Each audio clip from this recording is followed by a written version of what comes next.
sebagai host Ariska Warganegara dari Amkolabora Institute. Ini adalah seri kedua diskusi kita. Seri pertama kemarin didahului oleh beberapa teman-teman juga menggagas isu yang lain. Hari ini seri kedua kita mencoba untuk mendiskusikan banyak hal, terutama dari aspek politik, sosial, dan ekonomi, terutama dalam konteks bagaimana sebenarnya milenial melihat problematika pandemi COVID ini, dan inovasi apa yang bisa dikembangkan dalam konteks ketiga hal tersebut, dari aspek politik, ekonomi, sosial, dan budaya.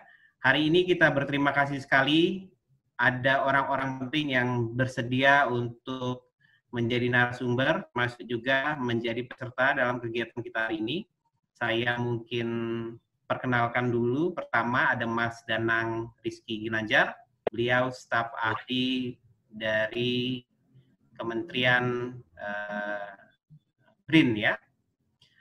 Kemudian juga ada pengamat politik yang sangat kita tahu sangat criticize terhadap pemerintah, dan pada satu sisi beliau sebenarnya orang yang nice juga gitu ya, tidak segarang ketika di depan mikrofon. Itu ada Mas Bima Yudhistira dari Indep.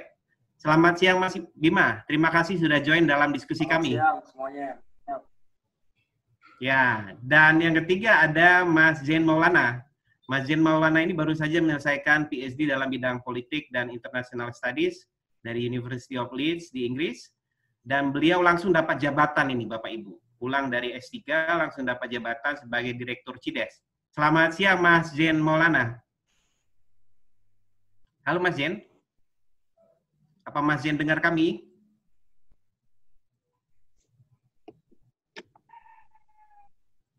Halo Mas Zain. Halo, siang ya. Halo. Halo Mas Rizka. Ya, terima kasih Mas Zain. Sudah dengar kami ya tadi ya? Kami sudah mengintroduce Mas Zain ke peserta. Oke, kita akan mulai format diskusi kita hari ini dalam, saya pikir, 3 sesi. Sesi pertama nanti, tadi saya sudah memperkenalkan tentunya, sesi pertama nanti silakan dari masing-masing narasumber memaparkan apa saja ide-ide brilian yang ada dalam benak narasumber terhadap topik kita hari ini. Tentunya nanti lebih ke fokus, kalau Mas Danang akan fokus pada inovasi riset apa yang sudah dihasilkan oleh BRIN dalam konteks mengatasi pandemi COVID-19. Kemudian Mas Bima akan fokus ke persoalan ekonomi tentunya sebagai core keahlian Mas Bima di bidang ekonomi, dan Mas Zain akan melihat itu dari sisi kebijakan dan politik. Tadi saya sudah ngobrol-ngobrol Mas Danang dengan Mas Bima, kata Mas Bima dan Mas Zain, Mas Danang kita minta untuk pertama kali mempresentasikan apa sih yang sudah dilakukan selama ini terhadap inovasi-inovasi apa yang sudah coba dituangkan oleh BRIN dalam konteks mengatasi pandemi COVID-19. Mungkin kami persilakan Mas Danang untuk segera bisa mempresentasikan idenya. Waktu dan tempat kami persilakan Mas Danang. Matur nuwun Mas Ariska. Bismillahirrahmanirrahim. Ini bisa aja ini kolaborasi semuanya. Mentang-mentang saya terlambat tadi masuknya. Bismillahirrahmanirrahim. Assalamualaikum warahmatullahi wabarakatuh. Yang saya hormati Mas Ariska, Mas Bima, Mas Zain, di sini sedikit saja kira-kira apa sih inovasi kebijakan saat pandemi COVID-19. Yang perlu dipahami bahwa pandemi ini jarang terjadi dan kita mesti bersyukur karena kita masuk dalam sebuah sejarah pandemi. Artinya jarang-jarang orang dalam sebuah kehidupannya masuk ke dalam siklus ini. Kalau kita lihat dulu terakhir ada yang terbesar, termasuk salah satu yang terbesar itu ada Black Death tahun 1300-an. Tahun 1300-an itu Black Death cukup memakan banyak korban jiwa, ratusan juta jiwa, mungkin juga karena teknologinya belum ada saat itu, higienis masih kurang, dan sehingga menyebabkan banyak faktor tersebut penanganannya menjadi relatif lebih lama, bahkan bertahun-tahun, dan bahkan hingga tahun 1900-an virus saat itu masih ada. Virus sifatnya bukan makhluk hidup, bukan benda mati. Kalau kita ingat dulu pelajaran biologi, itu virus itu di makhluk peralihan. Selanjutnya mungkin apa saja yang sudah kami kerjakan sesuai arahan dengan Bapak Kemenristek, Kepala BRIN, Profesor Bambang Brojonegoro, bahwa saat awal kita sudah mulai ada terdengar bahwa wah ini COVID ini pasti akan berdampak. Itulah beliau segera menginstruksikan tentang pembentukan konsorsium riset dan inovasi COVID-19. Di sini dilihat stakeholders-nya banyak sekali. Kami melibatkan banyak stakeholders, baik itu dari kementerian, badan penelitian dan pengembangan, industri juga, kemudian juga fasilitas kesehatan, serta yang tidak kalah penting adalah stakeholders perguruan tinggi. Bagaimana agar seluruh tim peneliti di bawah konsorsium riset dan inovasi ini segera membantu mencegah, mendeteksi, merespons secara cepat untuk menanggulangi COVID-19 melalui inovasi. Selanjutnya, beberapa yang sudah dilakukan adalah realokasi budget. Bisa diketahui bahwa budget kami memang tidak besar, tapi kami tetap mengalokasikan untuk COVID ini bahwa 38,04 untuk penelitian COVID-19, di mana ada yang untuk regen dan juga ada yang untuk fokus ke hal-hal yang bisa langsung didapatkan oleh penanganan ini. Selanjutnya, untuk lebih detailnya, yang pertama, selain dari yang pasti harus ada penemuan obat dan vaksin, tapi selain itu, menanggulangi virus paling penting adalah ketahanan tubuh atau daya tahan. Oleh sebab itu, kita menyebutnya suplemen. Suplemen ini sangat penting dan banyak sekali keterkaitan dengan suplemen ini di Indonesia, karena kita sudah terbiasa dengan jamu, obat herbal, dan lain sebagainya. Di sini kami memfasilitasi para peneliti ilmuwan untuk mendalami kira-kira obat herbal mana yang cocok dan tepat untuk menguatkan imun tubuh. Ingat, ini menguatkan imun tubuh untuk mengobati, menguatkan imun tubuh sehingga saat imun kuat bisa menangkal berbagai macam jenis penyakit. Ada banyak dari jambu merah, jahe, dan lain sebagainya, jeruk, dan lain sebagainya. Selanjutnya, selain itu, kami juga telah menginisiasi beberapa alat kesehatan yang dirasa penting dan harus cepat dimiliki oleh kita, dan yang terpenting adalah salah satunya ketergantungan terhadap impor harus kita atasi melalui inovasi. Apa saja? Ada portable ventilator transport.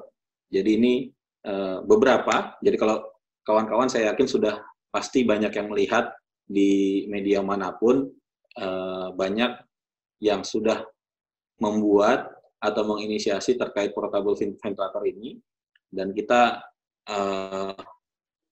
lihat itu ada belasan, ada puluhan yang memang punya inisiatif untuk membuat portable ventilator ini. Bahkan satu kampus bisa beberapa ventilator. Kenapa? Itulah animo bagaimana orang Indonesia itu ingin saling membantu, dan juga bagaimana inovasi itu ternyata banyak di sekitar kita.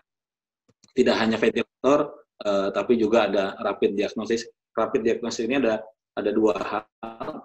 Ada yang melalui test kit IgG/IgM, ada juga yang test kit microchip. Selanjutnya, yang lebih akurat lagi, semua juga sudah paham, yaitu PCR diagnosis tech.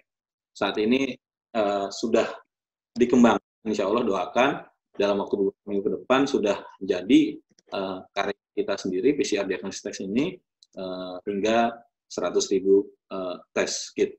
Kemudian selanjutnya juga yang tidak kalah penting, hazmat dan face shield, di mana karena Kemenristek BRIN memiliki banyak lab BSL dan lain sebagainya, tidak banyak tapi cukup. Di sini kita juga bisa lab-lab tersebut untuk melihat apakah hazmat yang sudah dibuat, karena banyak sekali tadi yang membuat dan sebagainya, apakah ini bisa tembus virus dan sebagainya. Jadi kita juga bisa melihat standarisasinya, kualitasnya dan sebagainya. Dan kita pun juga untuk face shield ini beberapa kawan dari kampus itu menggunakan teknologi 3D printing. Gitu. Jadi yang ingin disampaikan di sini bahwa ternyata banyak sekali inovasi-inovasi yang bisa diangkat. Dan ini menjadi penting tidak hanya saat pandemi ini, bahkan nanti after pandemi. Selanjutnya, di sini kita sampaikan, pasti ada jangka pendek, jangka menengah, dan jangka panjang. Jangka panjangnya sudah pasti bagaimana kita, umat manusia, bisa menemukan obat ataupun vaksin dari virus ini sendiri, virus corona ini sendiri. Jadi COVID-19 ini harus dicari, walaupun semua negara berlomba-lomba. Semua negara berlomba-lomba, kita pun juga pasti ada clinical trial yang bareng-bareng dengan yang lain. Jadi secara bersamaan antar negara juga ada kerjasama bagaimana untuk menemukan obat dan vaksin ini. Walaupun kita lihat juga banyak sekali virus-virus yang hingga saat ini masih belum ketemu obatnya. Sebut saja HIV dan sebagainya. Jadi banyak sekali yang harus dilakukan, dan semoga saja karena corona ini sifatnya lebih dekat dengan influenza dan SARS dan lain sebagainya, lebih ke pernapasan, semoga saja obat dan vaksinnya bisa segera ditemukan. Dan insya ya kembali ke normal lagi. Selanjutnya, di sini kita lihat sebagai sebuah opportunity yang baik, gimana kebijakan untuk menguatkan riset dan inovasi. Jadi saat terjadinya pandemi ini, kami pun melaunching ada skema riset dan inovasi untuk diaspora. Berikut linknya juga bisa diakses. Jadi kita melaunching bareng-bareng dan kita mengumpulkan sebanyak-banyaknya ide-ide, inovasi-inovasi diaspora dimanapun. Orang Indonesia yang merasa ingin punya sumbangsih terhadap Indonesia bisa melalui riset dan inovasi diaspora ini. Kemudian juga ada portal Sinta, portal informasi ilmiah dan dataset penunjang, sehingga open untuk semuanya. Juga yang terakhir Ideaton. Ideaton ini baru tutup dan sekarang kita sedang mencari, menyeleksi siapa-siapa saja akan menang. Ribuan orang yang hanya dibuka dalam waktu singkat dan ribuan orang yang mendaftar untuk menyumbangkan ide-idenya. Ini luar biasa. Ideaton ternyata di situasi seperti ini banyak sekali ide-ide baik dari mahasiswa, mahasiswi ataupun para peneliti atau para ilmuwan yang langsung memberikan idenya lewat berpartisipasi lewat Ideaton ini. Selanjutnya, tidak kalah penting juga kita yang sudah dari awal ini kita sudah produksi dari hand sanitizer buatan LIPI dan BPT. Ini sejak awal ada dulu kita langsung membagikan ini. Juga ada mobile hand washer. Di awal-awal dulu kita juga menaruh di beberapa lokasi strategis. Juga ada Wisma Puspitek yang dialihfungsikan menjadi tempat istirahat bagi tenaga medis, khususnya yang berada di daerah Tangsel, karena Wisma Puspitek di daerah Tangsel. Jadi kita tidak melupakan aspek ini juga. Dan yang terpenting adalah take away-nya, inovasi merupakan sebuah kata yang sekaligus saya sampaikan di sini baru muncul pertama kali pada nomenklatur kabinet saat ini. Jadi akhirnya kata ini menjadi sebuah kata yang penting karena selama ini riset teknologi saat sudah dibuat risetnya menjadi sebuah teknologi, yang terpenting pula dari sana harus menjadi sebuah inovasi. Inovasi itu apa? Memberikan solusi, dan yang terpenting bisa bermanfaat bagi masyarakat. Inilah yang harus teknologi-teknologi dan hasil-hasil riset inilah yang harus segera dihilirisasikan sehingga menjadi bermanfaat, dan kita yakin kita menyebutnya the new normal, pasti akan ada banyak yang berubah. During pandemi, after pandemi. Jadi saat pandemi ini apa yang kita bisa lakukan adalah bagaimana bahu-membahu mencari solusi atas pandemi ini. Dan after pandemi, kita yakin bahwa akan ada new normal. New normal adalah kita yakin, bayangkan kalau saat ini kita masih SD atau SMP atau SMA, gitu. Tiba-tiba kita bisa libur lebih dari sekian bulan, libur sekolah, artinya kita tidak ketemu teman-teman kita. Pasti akan ada sesuatu yang berubah pada zaman-zaman ini ke depan. Ada kebiasaan, ada mindset yang berubah. Nah, mindset apa? Harap dengan sebuah keyword inovasi bisa membuat kita semua merubah keadaan ini menjadi sebuah kesempatan menjadikan Indonesia sebagai negara yang maju lewat inovasi. Semoga dengan adanya pandemi ini dan after pandemi nanti kita menyambut the new normal dengan inovasi Indonesia. Kurang lebihnya demikian. Kami kembalikan ke Mas Ariska. Nun wal qalam wa surun. Wassalamualaikum warahmatullahi wabarakatuh. Waalaikumsalam warahmatullahi wabarakatuh. Terima kasih Mas Danang, pemaparan yang singkat, padat, jelas. Tapi sebelum saya beralih ke Mas Bima, ada dua hal yang ingin saya expand lebih jauh dari Mas Danang. Pertama, persoalan sampai sejauh mana progresnya, Mas? Karena yang masyarakat itu sekarang adalah progres, ya. Kemudian yang kedua, buat saya juga penting, di beberapa negara memang scientific based policy itu menjadi kendala untuk menghadapi pandemi. Tapi dari paparan Mas Danang, saya lihat kok kayaknya ilmuwan sosial agak kurang dilibatkan, Mas Danang. Ini gimana, Dok? Silakan, Mas Danang. Oke, terima kasih. Saya akan jawab. Jadi yang pertama, di awal yang ke suplemen, coba next, yes, dari suplemen ini semuanya sudah banyak yang sudah kita sampaikan, itu bahkan sekitar 1 sampai 1,5 bulan yang lalu kita sudah sampaikan ke publik mana-mana saja pilih sudah bisa, artinya sudah terguna. Selanjutnya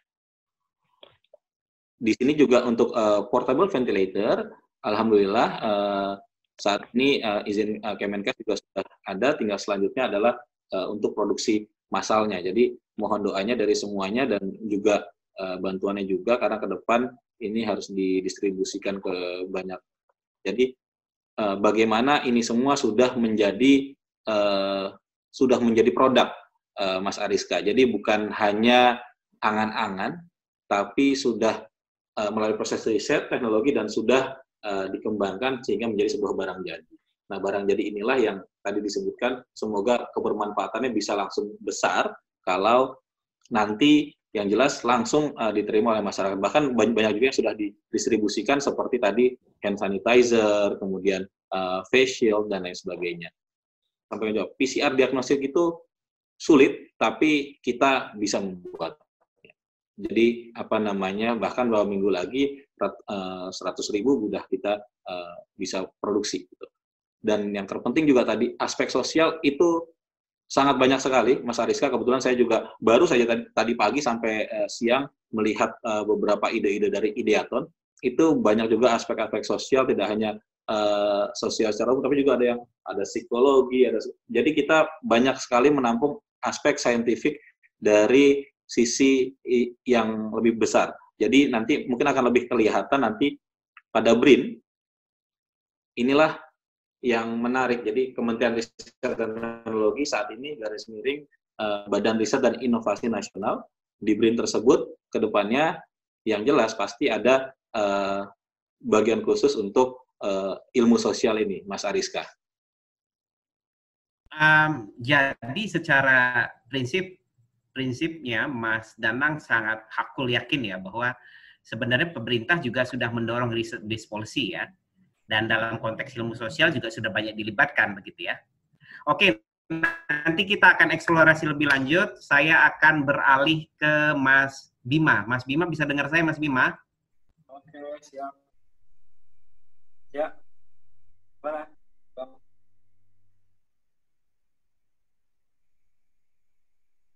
Mas Bima, silakan ini Mas Bima. Ya, bagaimana dalam konteks ekonomi? Siapkah negara menghadapi katakanlah beragam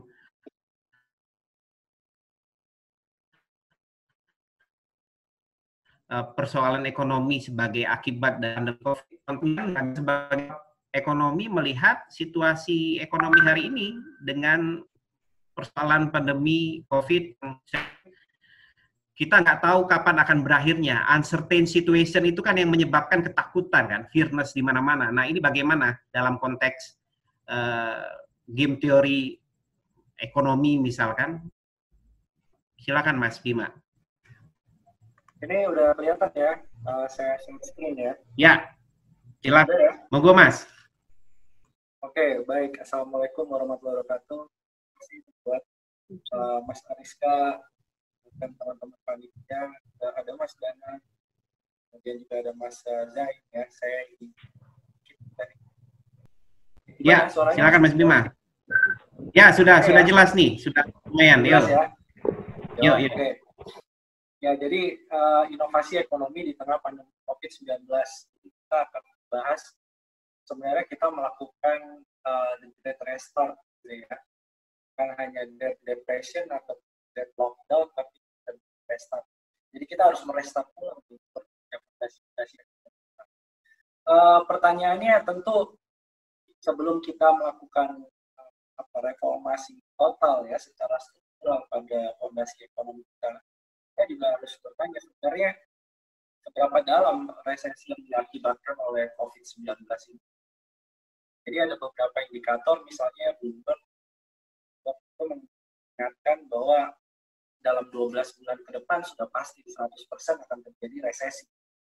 Jadi seperti tahun 98, ya, 2001, tahun 2008, tapi yang menarik adalah beberapa lembaga internasional, bahkan IMF dan WHO, itu mengungkapkan bahwa kedalaman resesi akibat adanya COVID-19, kita masih punya masalah perdagangan dengan China yang selesai, membuat perekonomian bisa hancur seperti tahun 1930. Jadi skenario terburuknya adalah tahun 2020 perdagangan akan sampai 32%. Jadi kita akan mengulang lagi seperti tahun 1930. Jadi kita cukup dibandingkan dengan tahun 98 sampai mortgage tahun 2008. Kita harus melihat ke belakang, kira-kira memang benar. Jadi kita akan masuk dalam tahun 1930. Nah, sebelum tahun 1930 itu tadi Mas Dar cerita soal Black Death ya, pandemi selama 100 tahun sekali. Jadi sebelum tahun 1930, saya nggak mau panjang sama Black Death, itu mungkin waktu Black Death di Indonesia masih atau zaman Belanda menjajah mungkin ya. Tapi kalau kita balik ke pandemi yang ada di Indonesia tahun 1914 itu pernah terjadi pandemi pes atau kencing tikus. Sekarang kemudian juga di Malang, makanya ada nama kota Malang itu karena kemalangan. Dulu misalnya pes tahun 1914 sampai 1920. Kemudian ada juga wabah flu Spanyol. Jadi Solomon itu menulis dengan cukup bagus bahwa ketika terjadi wabah, kemudian pemerintah tidak belajar gagal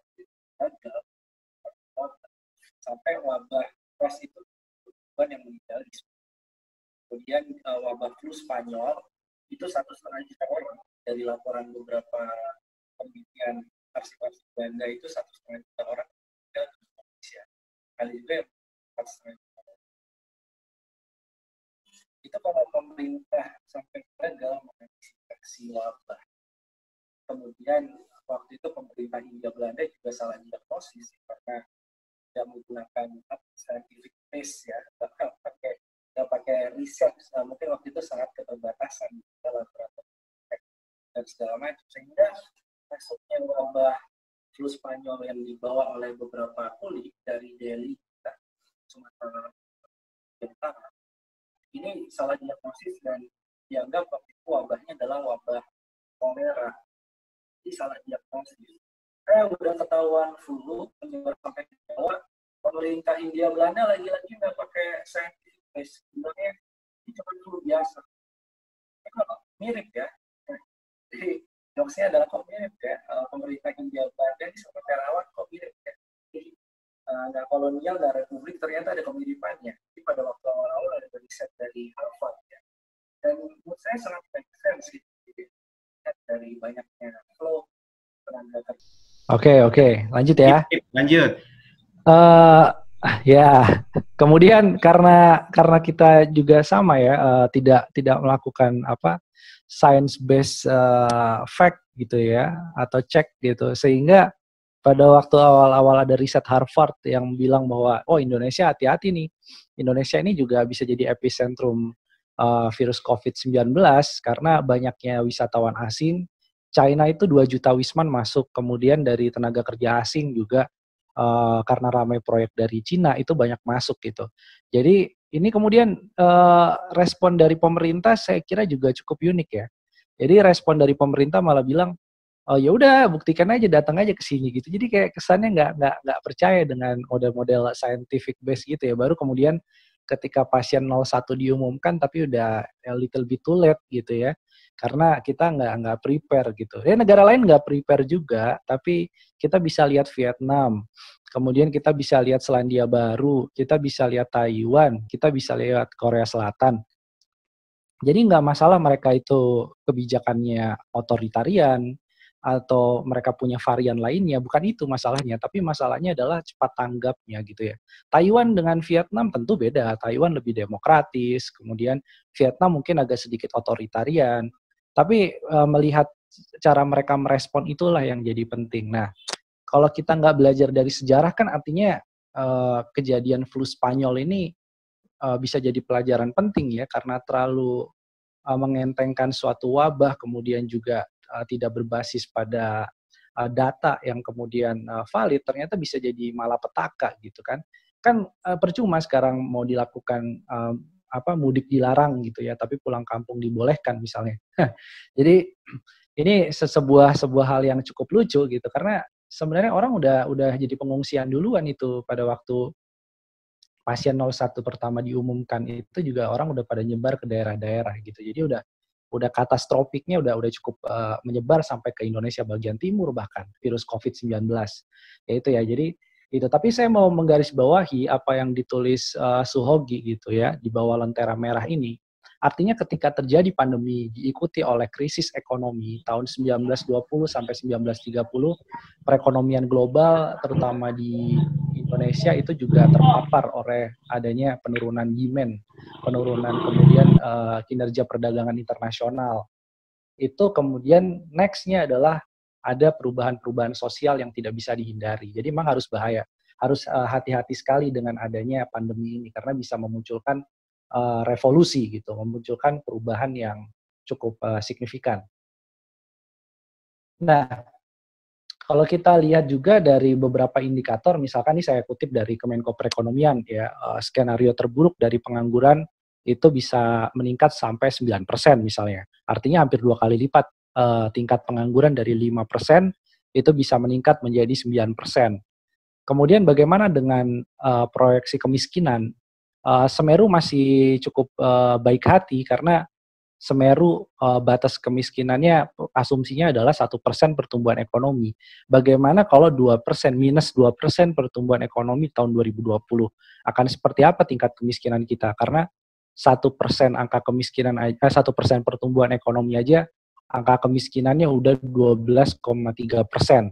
Itu naik cukup tajam dibandingkan tahun 2019 gitu. Akan banyak orang PHK yang tadinya masuk aspiring middle class atau kelas menengah yang gampang sekali jatuh pada jurang kemiskinan, itu dengan adanya pandemi, susah cari pendapatan, UMKM juga nggak bisa menyerap pengangguran, karena biasanya tahun 98 itu ketika pabrik collapse, ada UMKM yang menjadi tulang punggung. Sekarang UMKM pun nggak bisa, karena mau kerja gimana, ada PSBB, warung ditutup, mau gimana gitu kan, mau jadi ojol, persaingan ojol itu udah sangat luar biasa, sementara demand-nya nggak ada.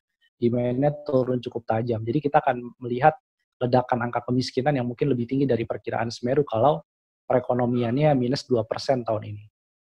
Sementara itu stimulus kita ya, walaupun saya apresiasi pemerintah buat stimulus ya, bukan diem aja enggak, tapi buat stimulus 405 triliun. Tapi stimulus 405 triliun itu sebenarnya cuma 2,5% tuh GDP. Malaysia ini dengar-dengar naik jadi 15% tuh GDP. Kemudian ada Singapura 10,9%. Kenapa kita kemudian sangat kecil ya? Ini pemerintah bilangnya gimana? Dana nggak ada, kas sedang kering gitu ya, penerimaan pajak kita shortfall-nya besar gitu. Kemudian caranya adalah dengan bikin Perpu nomor 1 2020, dan di dalam Perpu itu pemerintah mau ngutang gitu. Jadi defisitnya diperlebar jadi 5%, kemudian turun yang namanya Perpres nomor 54, di mana pembiayaan utang dalam 1 tahun berjalan itu 1.006 triliun. Nanti saya akan kasih tahu bahwa ini sebenarnya ada permasalahan dalam logika ekonomi ya. Utang itu bukan inovasi gitu ya, bukan suatu hal yang dibanggakan. Tapi utang ini bisa jadi beban berat bagi generasi berikutnya. Karena yang dilihat bukan hanya debt to GDP kita yang masih 60% ke bawah. Sekarang ini debt to GDP paling 30-an% gitu ya. Tapi bukan debt to GDP yang harusnya dilihat, indikator lain misalkan debt to service ratio misalnya. Itu yang jadi cukup tinggi dibandingkan negara-negara peers lainnya. Yang artinya memang kemampuan kita membayar utang luar negeri dengan penerimaan falas itu makin nggak berimbang. Jadi utangnya banyak, bangga nerbitin global bond, tennya sampai 2070, dengan bunga yang relatif lebih mahal, kemudian kita membayarnya pun dengan falas gitu. Sementara penerimaan falas dari ekspor, dari jasa-jasa lainnya, itu dalam kondisi sekarang cukup susah. Nah, jadi ini ada satu hal yang kita harus luruskan. Kenapa sih jadi kecil gini? Pemerintah selalu bilang karena pembiayaannya ketat, penerimaan pajak ketat. Emang nggak ada yang bisa dilakukan inovasi-inovasi yang lebih radikal lainnya. Nah, kritik saya juga, dari 405 triliun ini kemudian dibagi lagi ada 110 triliun itu adalah anggaran perlindungan sosial. 110 triliun itu termasuk dalamnya kartu prakerja. Nah, ini kartu prakerja juga kita sama-sama tahu ada masalah di situ gitu ya. Mending kayak Danang tadi, saya setuju gitu kan. Ada riset-riset yang konkret untuk mengatasi pandemi, bikin ventilator, bikin hazmat dan segala macam. Lah ini kartu prakerja, pengangguran malah dikasih pelatihan online yang kadang-kadang pelatihan online-nya lucu gitu ya. Driver ojol dikasih pelatihan manajemen stres. Terus habis itu ada training memancing gitu ya. Sini saya ajarin deh training memancing yang bener gitu kan. Saya kebetulan hobi mancing. Gak usah pakai online-onlinean begitu. Saya bisa ajarin gratis tuh cara memancing di laut gitu kan. Ya, driver ojol nggak perlu diajarin manajemen stres. Sampai kemudian harga pelatihannya per hari 1 juta rupiah misalnya. Orang bisa nggak stres kalau pendapatannya itu naik gitu. Jadi yang bikin sok tahu gitu, bikin apa namanya pelatihan tapi nggak ada riset dulu gitu kan. Manajemen stres, pengendalian stres untuk driver ojol gitu kan. Jadi kayak dipaksakan. Mulai kita lihat juga penunjukan dari platformnya juga bermasalah. Jadi menurut saya kartu prakerja sudah gagal dari lahir. Nah itu sayangnya dimasukkan dalam 405 triliun belanja stimulus. Jadi ada uang pajak di sana yang nggak efektif. Sementara udah kita kecil, stimulusnya itu cuma 2,5% to GDP, kita melihat perbandingan jaminan sosial dibandingkan negara lainnya, expenditure social safety net, itu kita cuma 2,1%. Saya nggak tega masukin Timor Leste di situ, karena Timor Leste 5,7%. Jadi artinya kita sama negara yang kemarin merdeka dari Indonesia aja kita jauh banget gitu ya. Cuma 2,1%. Kita kalah dari Filipina, kita kalah dari Sri Lanka, dan kita kalah dari Malaysia. China, kenapa China cepat banget melakukan recovery-nya? Jelas, karena social expenditure-nya untuk jaminan sosialnya itu 7,7%. Jepang 21,1%. Dan Jepang sedang melakukan upaya untuk memberikan universal basic income, khususnya pada para pengangguran. Nah, Indonesia ini udah kecil stimulusnya, jaminan sosialnya juga udah kecil, kemudian tiba-tiba ada sembako yang telat disalurkan, itu karena masalah tasnya belum dicap itu kelihatannya, tasnya masih polos itu ya, masih di tukang sablon itu, belum ada tulisannya bantuan khusus presiden. Jadi ini teori yang nggak bakal masuk, mau diteliti dari negara manapun juga susah untuk mengaplikasikan teori yang berbasis oleh scientific data gitu ya. Research base itu, policy itu susah diterapkan di Indonesia. Saya tanya ke teman-teman itu apa itu tesisnya itu ya, ketika bantuan tuh telat karena tas gitu ya, bukan karena data yang nggak valid atau bukan karena overlapping bantuan, tapi karena tas gitu. Jadi susah juga kita mau meningkatkan kualitas riset gitu, tapi pembuat kebijakannya nggak pakai research base gitu kan. Jadi sembako itu telat sementara PSBB itu sudah diberlakukan. Jadi orang disuruh di rumah, banyak pabrik yang melakukan PHK, kemudian banyak pekerja yang dirumahkan tanpa diupah, THR juga nggak dibayar. Tapi sembakonya telat karena tas ya. Jadi ini fenomena unik yang misalkan jadi penelitian teman-teman di sini ya untuk menemukan teori baru. Ini apa teorinya? Nah, saya mendorong 10 program yang saya kira harus dilakukan. Bukan hanya pemerintah tapi juga masyarakat. Karena kita melihat tadi kedalaman resesinya ini sepertinya cukup berat gitu. Ada 10 program yang saya sebut sebagai program radikal gitu. Jadi anak muda ini harus radikal. Milenial ini harus pikirnya harus radikal gitu. Yang pertama adalah dana riset kesehatan. Saya setuju tempatnya Danang itu dikucurin anggaran yang lebih besar. Jangan dipotong justru. Tapi justru ditambahkan sehingga penelitian-penelitian bidang kesehatan, penemuan antivirus, dan lain-lain, riset tentang bagaimana pandemi ini jangan sampai terjadi lagi ya, baik dari sisi sains maupun dari sosial ya, social science maupun dari ilmu pengetahuan yang alam, itu kemudian bisa dilakukan lebih besar lagi, lebih masif lagi, dan melibatkan banyak kampus. Saya setuju itu, karena banyak negara lain yang di tengah pandemi sekarang justru mengucurkan uang jumlahnya tidak kecil, itu untuk kejar-kejaran menemukan kira-kira obat atau antivirus apa ya? Ya, gimana Mas? Monggo lanjut Mas, tadi agak hilang dikit. Monggo lanjut. Oh ya, oke. Jadi tambahan dana riset. Yang kedua adalah saya kira di tengah kondisi sekarang ini justru banyak negara yang coba melakukan universal basic income. Salah satunya di Amerika Serikat. Walaupun presidennya adalah Republikan sayap kanan, kemudian sangat rasis ya. Kemudian Trump itu juga didukung oleh mereka yang kapitalis liberal, tapi kebijakan Donald Trump cukup mengagetkan. Salah satunya adalah memberikan $1.000 per orang dan $500 untuk anak kecil. Jadi $1.000 untuk orang dewasa, $500 untuk anak kecil, itu semacam bantuan langsung lah gitu ya, dalam bentuk yang beda mungkin dengan Indonesia. Jadi ini adalah waktu yang tepat kita untuk melakukan universal basic income. Uangnya dari mana?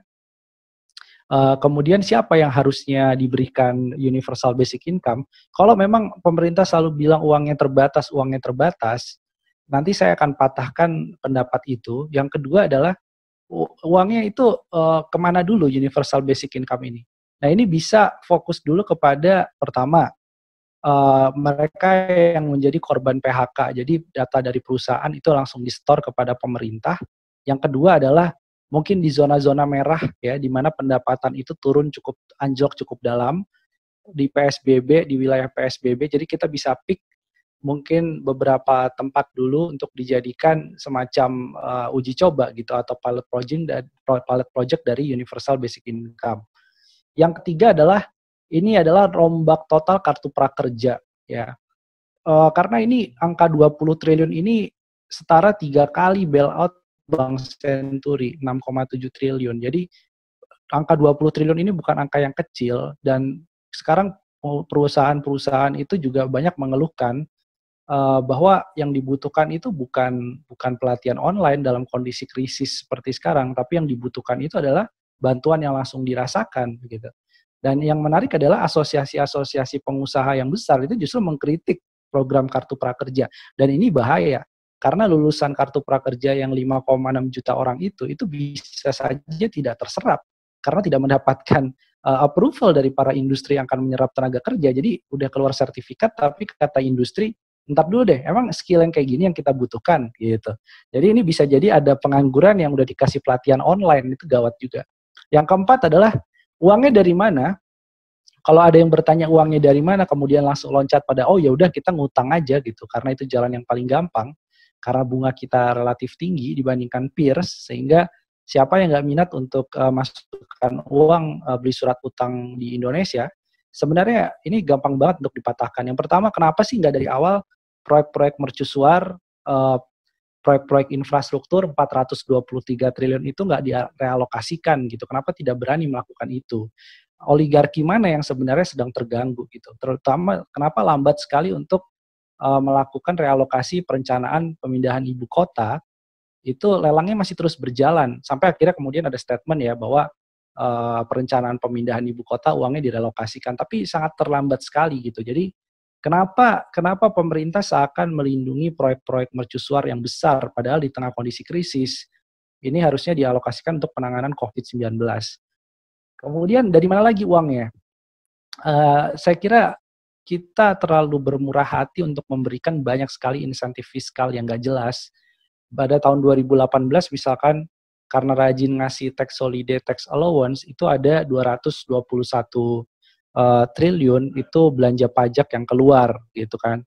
Salah satunya untuk stimulus fiskal gitu. Nah, kelihatannya kita harus merubah konsepsi dari pajak ini, bukan hanya memberikan tax amnesty gitu kan, sudah cukup tax amnesty, maka berikutnya yang harus dilakukan adalah bagaimana menerapkan pajak yang lebih tinggi untuk orang kaya, justru untuk redistribusi perekonomian juga.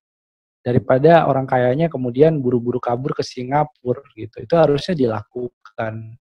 Yang keenam adalah melakukan restrukturisasi utang pemerintah. Jadi banyak negara sudah melobi kepada IMF, kepada World Bank untuk memberlakukan debt relief gitu ya.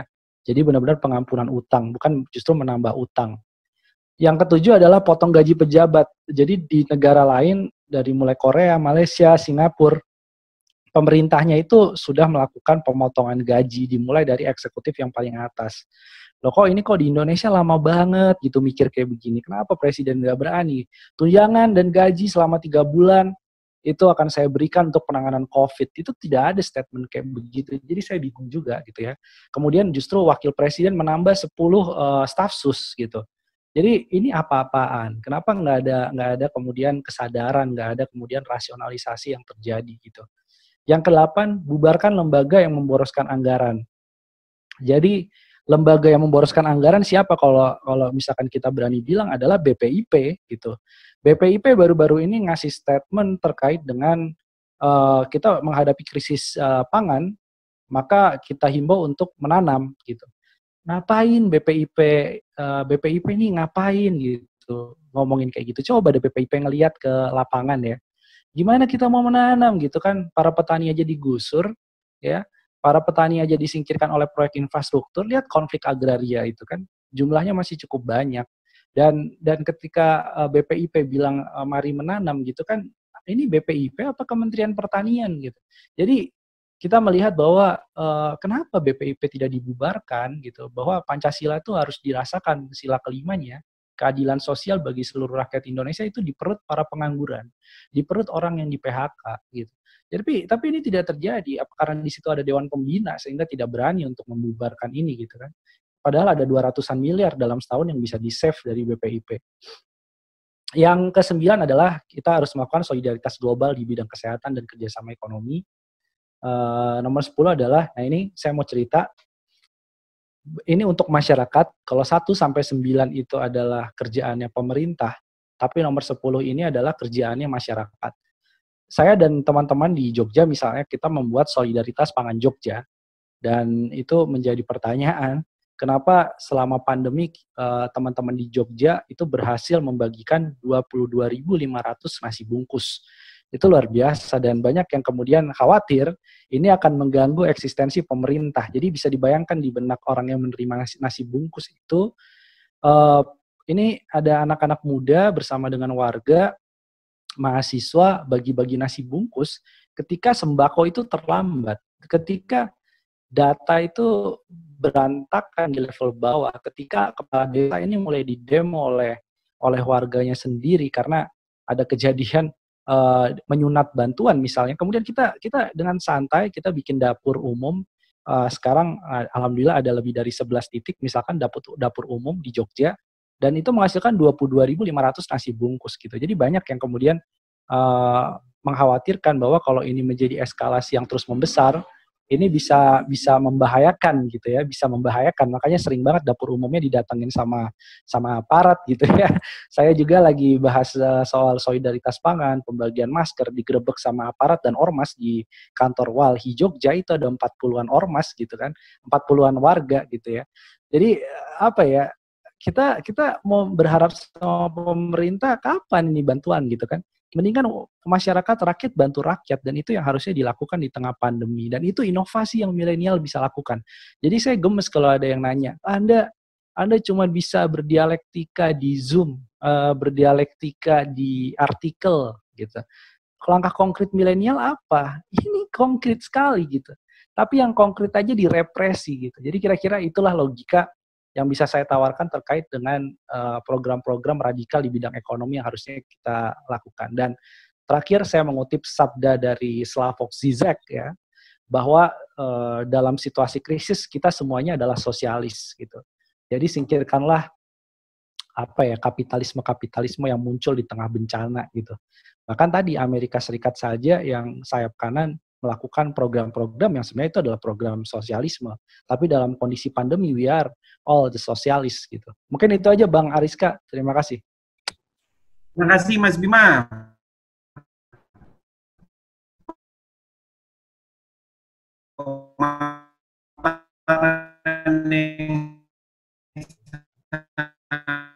Komprehensif, menarik, dan tampaknya terlalu besar, tidak sesuai Mas buat agak ya ini dengan pemerintah ini bisa begitu. Sebelum saya ke Mas Zen tentunya, silakan Mas Bima. Ya, sesuatu yang positif ya. Saya membaca riset yang dilakukan oleh Singapore Data Driven Lab ya, bahwa 100% pandemi itu akan selesai pada awal September 2020. Mungkin itu kabar bagus gitu ya.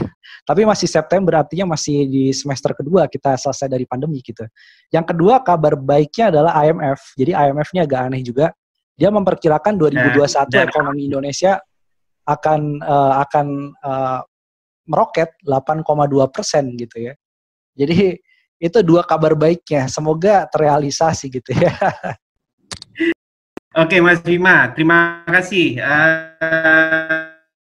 Sekarang kita beralih ke Mas Jen. Tentu Mas Jen expert dalam konteks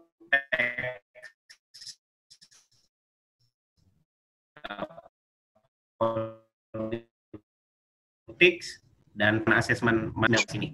Saya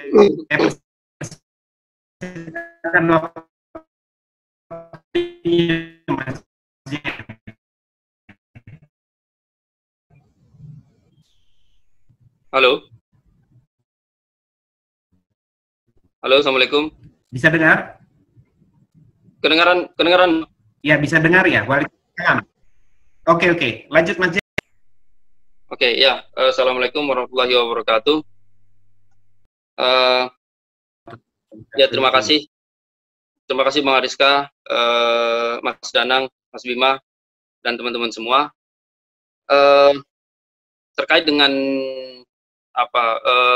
topik diskusi kita hari ini tentang inovasi di berbagai macam bidang, gitu ya, termasuk di politik. Kalau saya yang pertama yang ingin saya sampaikan adalah pada aspek politik, menurut saya yang paling diperlukan yang paling mendesak diperlukan oleh pemerintah saat ini bukan inovasi, tapi lebih pada konsistensi. Gitu. Jadi konsistensi dalam menerapkan kebijakan yang dibuat oleh pemerintah jauh lebih penting daripada inovasi pada aspek politik, gitu ya. Tadi kalau misalnya inovasi pada aspek teknologi, riset, ataupun kemudian ekonomi misalnya, tapi kalau pada aspek politik saya lihat dan kebijakan, persoalan konsistensi jauh lebih urgent untuk dipegang oleh pemerintah begitu. Saya ingin menyikapi ataupun membahas dari ada 3 poin besar. Yang pertama terkait dengan perspektif ataupun cara pandang pemerintah terhadap COVID-19 gitu. Yang kedua konsistensi kebijakan, dan yang ketiga kapasitas negara. PPT-nya bisa di-share nggak, Bang? Bang Ariska? Silakan di-share, silakan. Oh, kan saya sudah kirim tadi. Mandiri ya, di-share mandiri aja, Mas Zain. Si Franz ini terlanjur ada. Ini saya terlanjur pakai HP, jadi ininya belum masih di laptop gitu ya. Jadi lama lagi nanti kalau saya set. Ya sudah, kalau ini nanti aja lah ya. Oke. Ya. Monggo aja, lanjut aja kalau gitu. Oke. Yang pertama persoalan perspektif ya, cara pandang. Tadi saya kira sudah sempat disinggung sedikit oleh Bima gitu. Di mana awal-awal pemerintah justru menyaksikan bahwa virus ini sudah masuk Indonesia gitu ya. Ya, dan ini yang membuat terima kasih Bang. Dan ini yang membuat pemerintah menjadi lambat dalam melakukan respon gitu. Nah, setidaknya kita bisa pisahkan ada dua cara pandang yang saling bertentangan di tubuh pemerintah itu sendiri dalam melihat bagaimana negara seharusnya merespon COVID gitu. Yaitu tentang perspektif yang mendahulukan kesehatan publik dengan yang mendahulukan ekonomi gitu ya. Nah, saya ingin merujuk ke ada satu studi yang dibuat oleh Imperial College di London. Mereka bikin satu tim khusus untuk merespon COVID-19, melakukan riset. Mereka membagi ada dua strategi besar yang sebetulnya yang bisa dilakukan oleh negara gitu. Yang pertama mitigasi, dan yang kedua supresi gitu, atau tekanan gitu ya. Mitigasi ini mereka mendefinisikannya sebagai langkah-langkah yang dilakukan untuk memperlambat penyebaran virus, tapi tidak menghentikan epidemiknya gitu, ataupun pandemiknya gitu ya. Jadi virus masih tetap menyebar, tapi mengurangi angka itu agar tidak mencapai angka puncak gitu, sehingga layanan kesehatan masih tetap bisa meladeni para pasien gitu ya, melayani pasien dengan fasilitas kesehatan yang cukup gitu, yang memadai gitu, ataupun mendahulukan mereka-mereka yang punya faktor risiko yang lebih tinggi daripada yang lain. Yang kedua strateginya adalah supresi. Supresi ini strategi yang membutuhkan kebijakan yang interventif gitu, yang membutuhkan intervensi yang kuat dari pemerintah, sehingga angka penyebaran COVID yang tadinya tinggi itu bagaimana caranya supaya bisa kembali ke angka yang sangat rendah dan kemudian selesai gitu. Nah, strategi yang kedua ini sangat erat kaitannya dengan kebijakan-kebijakan. Halo Mas In. Ya. Apakah itu bentuknya macam-macam lah gitu ya, termasuklah lockdown gitu. Nah, di Indonesia barangkali mungkin penerjemahannya PSBB itu, meskipun kemudian PSBB ya banyak persoalan lah gitu ya. Banyak yang menganggap bahwa PSBB ya cara lain negara untuk lari dari tanggung jawab gitu. Negara dalam tanda kutip tidak mau rugi untuk mengeluarkan uangnya untuk menanggung segala macam beban masyarakat ketika masyarakat diminta untuk dari studi ini mereka memaparkan bahwa tanpa kebijakan supresi gitu 19 itu dapat membunuh setidaknya 1,5 juta orang yang ada di Inggris dan setidaknya 2,2 juta orang yang ada di Amerika Serikat. Kalau kedua negara itu tidak mengambil langkah supresi, kalau hanya sekedar mitigasi saja, setidaknya segitu angka yang kemungkinan meninggal ya. Ini bukan terpapar gitu, tapi membunuh gitu, membunuh 1,5 juta orang di Amerika dan di Inggris dan 2,2 orang juta di Amerika Serikat. Kalau tidak ada tindakan supresi tadi. Dan kemudian di mana posisi Indonesia gitu? Kalau kita kaitkan dengan riset tadi gitu di antara dua kebijakan ini, Indonesia tentu tidak berada di dua ekstrim ini gitu. Ya barangkali ini tipikal Indonesia ya, selalu mengambil tengah-tengah gitu. model ekonomi diklaim sebagai ekonomi jalan tengah gitu misalnya, tapi sebetulnya rasa kapitalismenya lebih besar gitu ya, lebih terasa gitu. Dan ini juga gitu. Katakanlah misalnya kita anggap kebijakan Indonesia dalam menghadapi ini dalam proses restriksinya gitu ya adalah PSBB gitu. Nah, PSBB ini kan agak sedikit campuran lah gitu ya. Campuran, ada intensi yang cukup kuat untuk membatasi gerak masyarakat untuk tidak beraktivitas gitu ya. Banyak yang tutup sekolah, kemudian perkantoran dan segala macamnya gitu. Tetapi dia berbeda dengan lockdown gitu. Kalau lockdown dia akan tutup secara masif gitu, hanya betul-betul sektor yang urgent saja yang dibolehkan untuk beroperasi. Tapi Indonesia kan tidak gitu. Kita hari ini di mana-mana gitu masih merasakan bahwa masih banyak orang yang seperti seakan-akan tidak ada persoalan, terus kemudian yang makan di Jogja misalnya, yang makan di Burjo, di angkringan dan segala macamnya masih tetap banyak gitu. Dan dan tidak ada konsekuensi dari hal itu gitu. Karena memang ini bukan, dalam tanda kutip, bukan lockdown gitu ya. Nah, disitulah samar-samarnya gitu. Nah,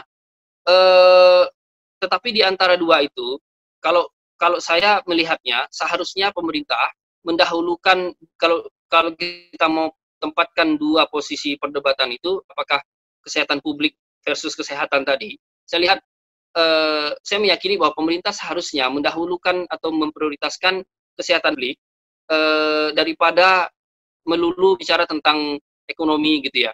Katakanlah misalnya krisis, resesi dan segala macamnya gitu. Saya ambil contoh misalnya, ada satu studi dari ekonom-ekonom MIT di Amerika Serikat tentang dampak flu pandemik di tahun 1918 sampai 1919 di Amerika Serikat. Dari kasus itu, mereka menyimpulkan bahwa respon pandemik yang sangat kuat dari pemerintah itu justru menghasilkan recovery ekonomi yang lebih cepat gitu. Jadi menyelamatkan kesehatan publik sebagai prioritas utama, itu ekonomi akan rebound setelah itu gitu. Ketimbang kalau sebaliknya, kalau pemerintah mendahulukan ekonomi daripada kesehatan publik di kondisi pandemik. Jadi kalau misalnya seperti prediksinya studi dari Imperial College tadi, katakanlah misalnya ini walaupun konteksnya UK ya dan Amerika Serikat, saya kira bisa berlaku di tempat yang lain. Kalau tidak ada kebijakan yang lebih ketat gitu dan tidak ada tanggung jawab negara untuk menanggung beban atas kebijakan yang ditetapkan, saya kira ekonomi juga akan bermasalah di kemudian harinya begitu. Jadi pilihan menyelamatkan kesehatan publik, menyelamatkan rakyat dari kematian ataupun terjangkit dari COVID, saya kira pilihan yang paling rasional yang dimiliki oleh pemerintah untuk menyelamatkan banyak hal gitu. Tidak hanya persoalan ekonomi tidak hanya persoalan jiwanya saja, persoalan ekonomi secara keseluruhan gitu. Nah, yang jadi persoalan di Indonesia adalah katakanlah kita terima gitu ya PSBB, pemerintah tidak menerapkan lockdown begitu. Karena lockdown punya konsekuensi tadi gitu ya, ada amanat undang-undang yang mengharuskan pemerintah bertanggung jawab gitu. Katakanlah kita terima PSBB sebagai strategi besar yang dilakukan oleh pemerintah, tapi yang jadi persoalan di Indonesia adalah masalah laten inkonsistensi dalam penerapan kebijakan gitu. Misalnya PSBB diterapkan berapa hari yang lalu misalnya saya lihat berita setidaknya ada sekitar 500 perusahaan yang melanggar PSBB gitu. Nah, tetapi saya kira tidak ada tindakan yang sangat tegas yang diberikan oleh pemerintah terhadap pelanggaran macam ini. Tapi sebaliknya, pelanggaran misalnya ada beberapa kasus anak-anak muda yang masih berkeliaran gitu ya, seperti misalnya bab liar dan segala macamnya, mereka ditangkap gitu, meskipun tidak dipenjarakan sampai berbulan-bulan atau bertahun-tahun, tetapi ada konsekuensi yang cukup besar bagi kapasitas mereka gitu. Bagi untuk seorang remaja ditangkap 3 hari misalnya, kemudian dipanggil orang tuanya, itu konsekuensi besar. Artinya itu sepadan dengan kapasitas dia gitu, dengan posisi dia sebagai seorang remaja yang melakukan kesalahan, misalnya katakanlah balap liar gitu misalnya. Tapi bagi perusahaan tentu harus ada konsekuensi ataupun tindakan tegas yang sepadan juga untuk kelas perusahaan yang melanggar gitu. Jadi inkonsistensi inilah yang kemudian membuat kebijakan PSBB menjadi tidak efektif, yang sampai hari ini angkanya masih saja angka penyebaran COVID masih sangat besar gitu. Kemarin misalnya per 1 Maret ada sekitar 300-an angka baru gitu ya yang terpapar. Hari ini per 2 Maret 400 lebih gitu. Jadi memang dari kemarin-kemarinnya sempat ada penurunan, katakanlah di DKI sempat ada penurunan gitu. Tetapi itu belum menjadi tren gitu. Kalau tren dia dari hari ke hari dia turun terus, tapi kalau misalnya dia naik masih naik turun, bahkan kemarin 300-an hari ini menjadi 400, berarti memang belum ada tren bahwa efek dari kebijakan PSBB membuat penyebaran COVID itu menjadi trennya menjadi menurun gitu. Nah, yang jadi persoalan saya kira bukan semata-mata PSBB-nya, tetapi implementasi yang tidak konsisten tadi gitu. Kita tahu sama-sama tahu gitu. Misalnya ada kebijakan tentang ojol gitu ya. Presiden bilang tidak boleh angkut penumpang, tapi Luhut bilang boleh gitu misalnya, dengan protokol yang ketat dan segala macam gitu. Dan itu tentu saja menyulitkan gitu. Nggak bisa gitu ojol menerapkan protokol-protokol kesehatan. Mau social distancing gimana di atas motor gitu, mau pakai kalau masker oke lah, tapi kalau semua ojol harus menerapkan protokol yang ketat sesuai standar, nggak bakalan bisa gitu. Kemudian mudik tadi juga disampaikan gitu ya, perdebatannya bukan lagi di wilayah konsep apakah mudik dan pulang kampung itu beda ataukah sama, tapi di kebijakan gitu. Bagaimana penerapan di lapangan gitu misalnya, karena kan ini kebijakan. Kalau dia tidak bisa diterapkan, maka kalau begitu dia nggak bisa jadi kebijakan gitu. Kalau kita bicara tentang kebijakan pemerintah, dia harusnya bisa diterapkan. Kalau dia kesulitan diterapkan, berarti ada persoalan di situ. Sehingga banyak yang akal-akalan gitu, bahwa dia tidak mudik, tapi dia pulang kampung dan seterusnya lah gitu. Dan itu menyulitkan petugas yang ada di lapangan gitu, apakah kepolisian atau siapapun lah petugas yang ada di lapangan gitu ya. Nah, sehingga atau PSBB tadi yang saya sebutkan gitu ya, banyak inkonsistensinya di sana. Nah, dari inkonsistensi ini dampaknya adalah tidak hanya menciptakan kebingungan di masyarakat, tapi juga rasa ketidakadilan gitu. Seperti yang tadi kasus PSBB, ada yang melanggar ya seperti kondisi umum penerapan hukum kita lah gitu ya. Kalau misalnya itu menyangkut aktor-aktor yang punya power, penerapannya menjadi lebih lunak gitu dibandingkan mereka-mereka yang tidak punya power, yang tidak punya akses terhadap kekuasaan, terhadap modal gitu dan seterusnya gitu. Nah, sehingga kemudian memunculkan rasa tidak percaya gitu ataupun kekecewaan dari kepada pemerintah dalam menangani COVID-19 gitu. Belum lagi kalau kita mau tambah tentang kebijakan-kebijakan yang tidak tepat sasaran gitu ya. Seperti tadi sempat disinggung oleh Mas Bima misalnya terkait dengan pelatihan online kartu prakerja gitu. Saya kira saya kira sudah cukup viral lah gitu ya. Ada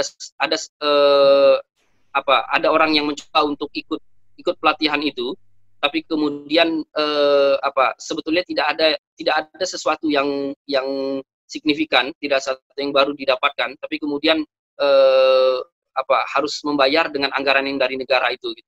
Dan itu menghabiskan uang triliunan untuk hal-hal yang semacam itu gitu. Nah, sehingga kebijakan-kebijakan itu banyak yang bermasalah dari sejak hulu sampai ke hilirnya gitu, sampai ke proses implementasinya. Nah, yang terakhir kemudian bagaimana negara seharusnya bersikap gitu. Nah, dan ini terkait dengan kapasitas negara gitu ya.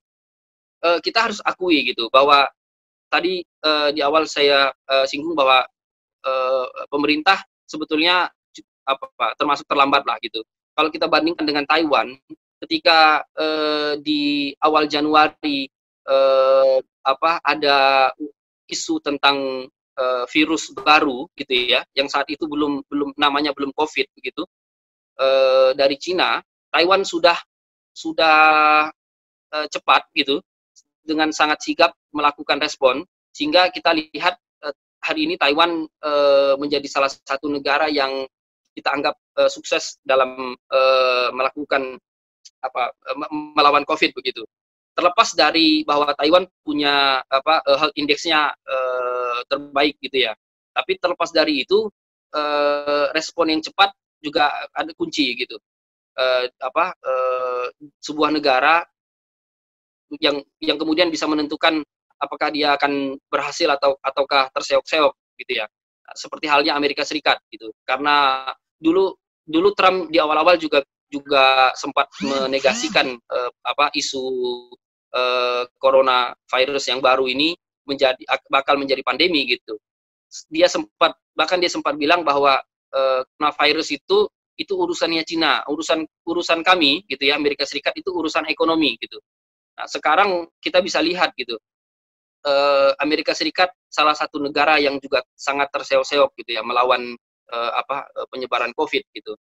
Nah, di konteks Indonesia, pertanyaan yang paling penting harus kita ajukan adalah seberapa besar kapasitas negara gitu. Yang pertama, menghadapi pandemi itu sendiri, katakanlah seperti rumah sakit gitu ya.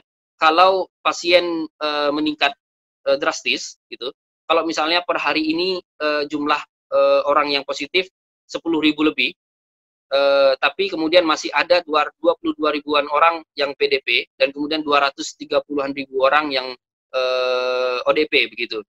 Nah, meskipun data ini ada yang menganggap jauh lebih tinggi gitu ya. Kalau misalnya dulu kemarin-kemarin ketika pemerintah masih di angka 6.000-an 7.000, ID sudah mengumumkan bahwa angkanya seharusnya lebih dari 10.000. Tapi kemudian respon pemerintah termasuk Pak Jokowi cenderung menyaksikan gitu ya. Menganggap bahwa ya kalau punya data sampaikan ke kami, tapi jangan ke publik. Ya saya kira publik juga harus tahu begitu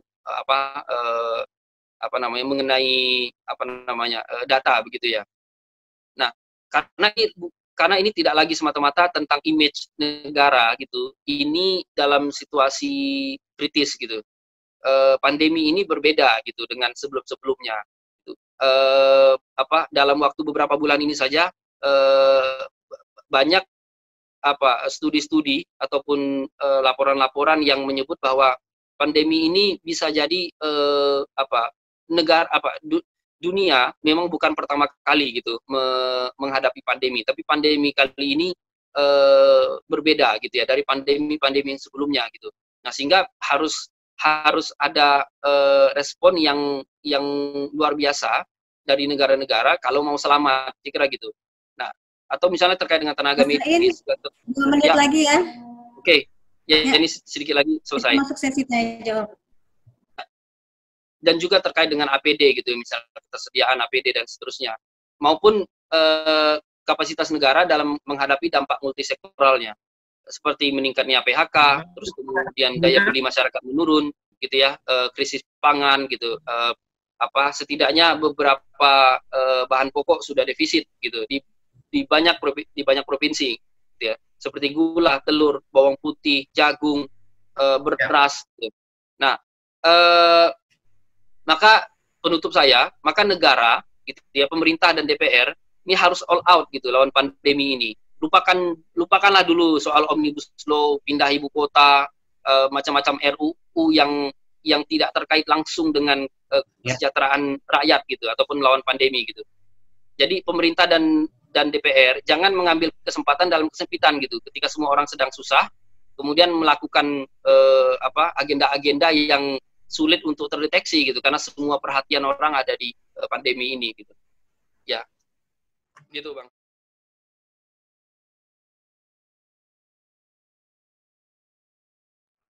Ya, terima kasih Mas Jen.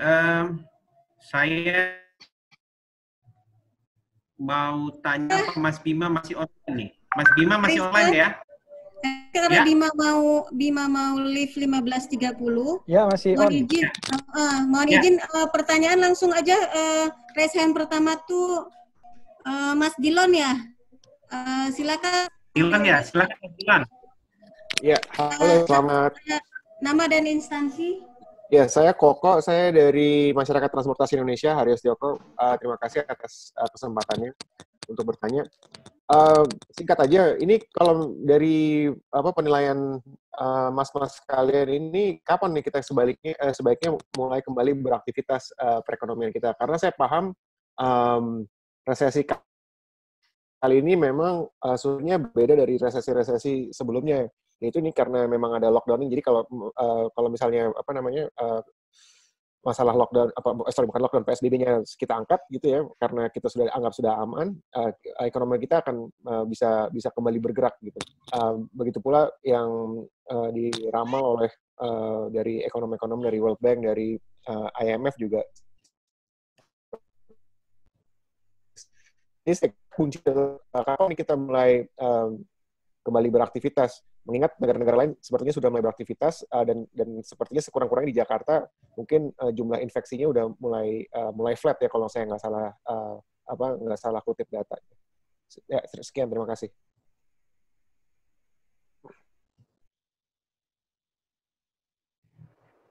Terima kasih Mas Dilon, karena Mas Bima 15.30 dia mau ada kegiatan lain. Monggo yang ingin bertanya khusus kepada Mas Bima, kami persilakan. Kita punya waktu 10 menit. Oh enggak, nanti biar Mas Zain sama Danang lah itu lebih banyak ya, nanti dia tuh. Nanti Mas Zain, Mas Danang setengah jam terakhir. Kita dahulukan dulu. Oke. Silakan yang mau bertanya fokus ke Mas Bima sebelum beliau leave kita punya room. Ada? Oke, monggo kalau enggak dijawab dulu Mas aja. Bima juga boleh. Ya, silakan Mas Bima dijawab. Ya, oke. Pertanyaan dari tadi. Jadi gini ya, pandemi ini kan banyak yang menghitung dari sisi matematika, kemudian melakukan modeling. Itu ada satu yang tadi saya sebut dari Singapura ya, Singapura Data Driven Lab itu bilang untuk Indonesia 100% itu selesai di awal September 2020. Pandeminya awal September 2020, tapi belum ada jaminan ketika pandemi selesai 100%, ekonomi itu akan kembali ke dalam fase yang normal. Kenapa? Karena pertama adalah mereka yang di PHK yang jumlahnya terus meningkat ya, 2,8 juta orang terus naik ya, bahkan tadi angka pengangguran dalam skenario terburuk bisa 9%, dari 5% bayangkan itu naik menjadi 9%, itu pabrik tidak mungkin langsung menyerap ekses dari tenaga kerja ini. Jadi ini butuh waktu yang cukup mungkin 1-2 tahun untuk kembali berproduksi normal pabrik-pabrik ya, karena 20% ekonomi kita diserap di sektor manufaktur. Kemudian Indonesia selesai bulan September itu ternyata di penelitian yang sama ada negara yang selesainya tahun 2021 bulan Februari. Jadi ini nggak sama, ini karena pandemi satu negara selesai belum tentu negara lainnya selesai juga. Nah, jadi masalahnya adalah kita kan semakin terikat dalam globalisasi. Pasar kita ke negara-negara yang pandeminya mungkin belum selesai. Nah, jadi ini kita harus harus atur strategi menghadapi realita baru ini gimana gitu. Yang kedua, recovery ekonomi belum juga berarti bahwa pandemi selesai recovery ekonomi akan cepat terjadi. Karena ada faktor stimulus tadi. Makanya pengusaha ini minta 1.600 triliun dong stimulusnya. Jadi 10% terhadap GDP, bukan 2,5% terhadap GDP itu nggak cukup. Nah, Artinya tergantung seberapa besar stimulusnya dan kemudian efektivitas dari stimulus.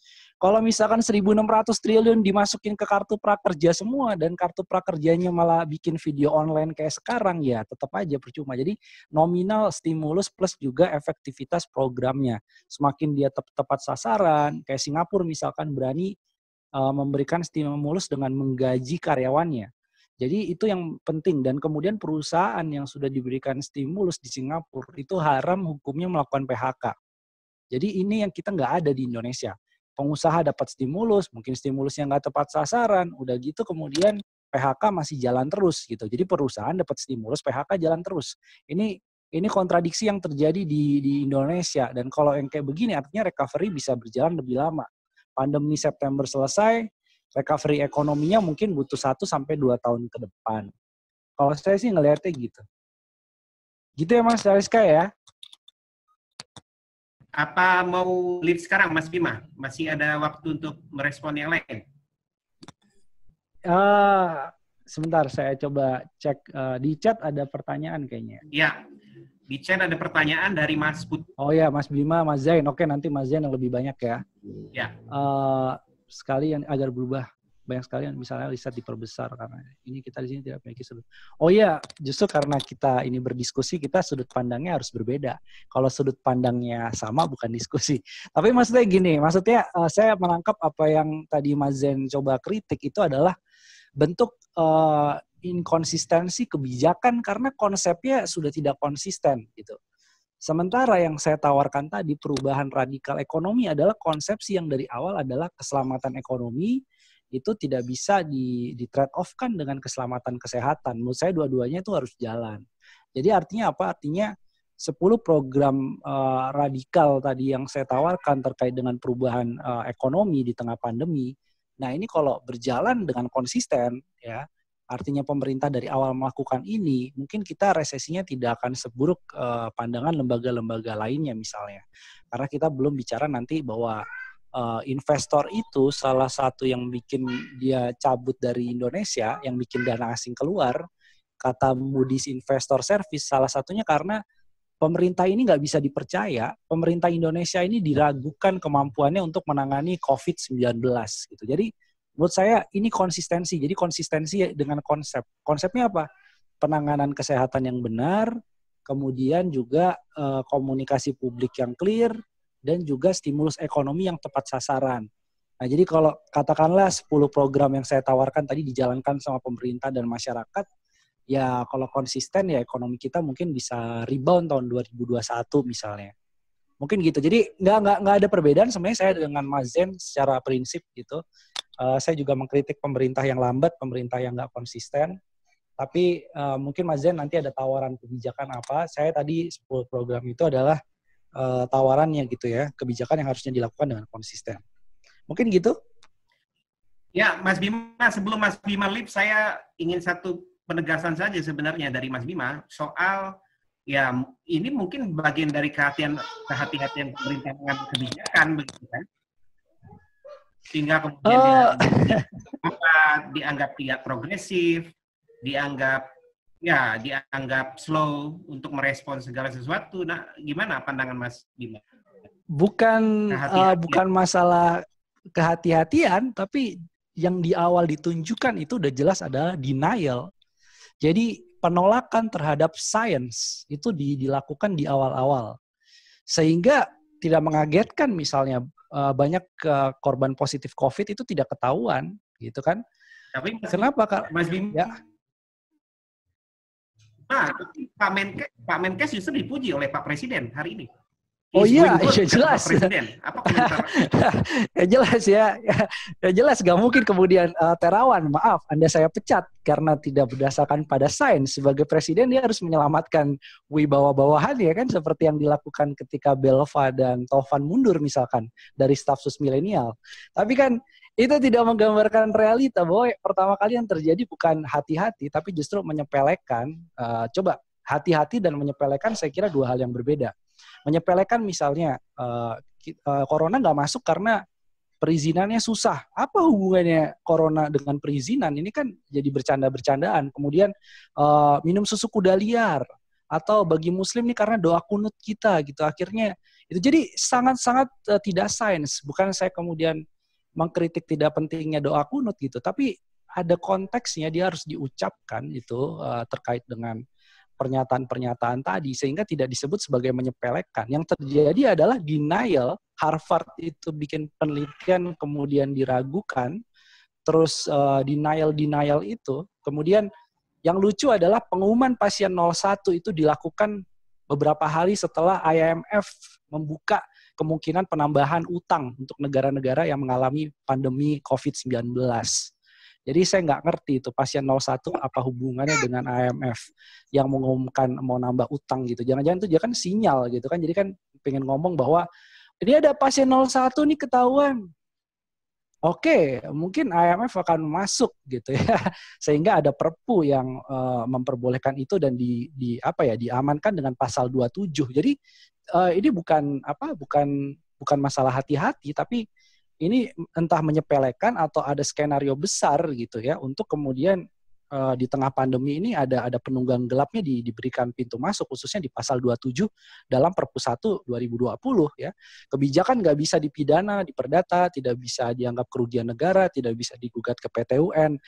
Jadi itu Mas Ariska. jadi kita disuruh minum susu kuda liar seharusnya dibandingkan kita diskusi Zoom begini gitu kira-kira. Jadi terakhir negara gagal menurut Anda dalam mengadvokasi COVID. Kenapa teman-teman di banyak daerah itu melakukan dapur umum? Berarti pangan itu tidak tersedia, Mas Ariska. Jadi itu merupakan hak esensial dasar manusia untuk menggugat pemerintah ketika mereka nggak standby memenuhi haknya sebagai pemerintah, memenuhi hak masyarakat, maka di situ akan di take over oleh rakyat yang lebih siap, gitu logikanya.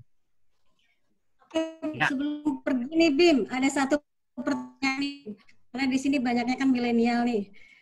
Kemarin kan sempat viral itu staff milenial nih. Sedikit bertanya nih Bim, sebenarnya dosa-dosa oligarki milenial seperti apa yang harus dihindari oleh para milenial? Mungkin bisa sedikit 5 menit sehingga kasih kasih saran. Nah, kadang Bima kan juga sebenarnya udah mau beranjak ke kolonial nih bentar lagi, jadi kasih masukin buat teman-teman mahasiswa yang ada di sini. Oke. Singkat aja ya.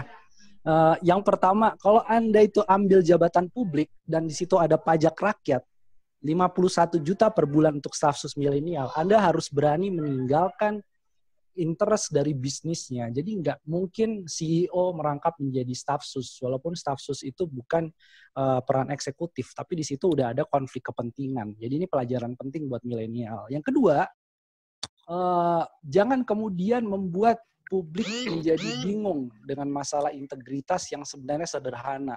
Ada proyek triliunan, dia sebagai CEO kemudian bilang bahwa saya tidak dilibatkan dalam proyek itu. Bagaimana mungkin CEO tapi nggak tahu ada proyek itu dan sertifikat dari proyek kartu prakerja ditandatangani oleh CEO Ruang Guru. Jadi itu menjadi jelas ya, ini pelajaran bagi milenial untuk membedakan bisnis interest, membedakan kemudian kepentingan publik dan menjaga integritas. Itu aja sih kalau saya.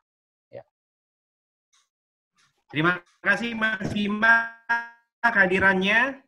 Selamat berdialektika dengan kelompok grassroots yang lain di seluruh Nusantara. Salam buat saya dengan teman-teman di Palembang. Kita lanjut ke pertanyaan buat para narasumber yang lain, Mas Danang dan Mas Zen. Mungkin ada yang ingin memberikan satu Mbak Eka masih ada, Mbak Eka di sini? Monggo Mbak Eka mungkin.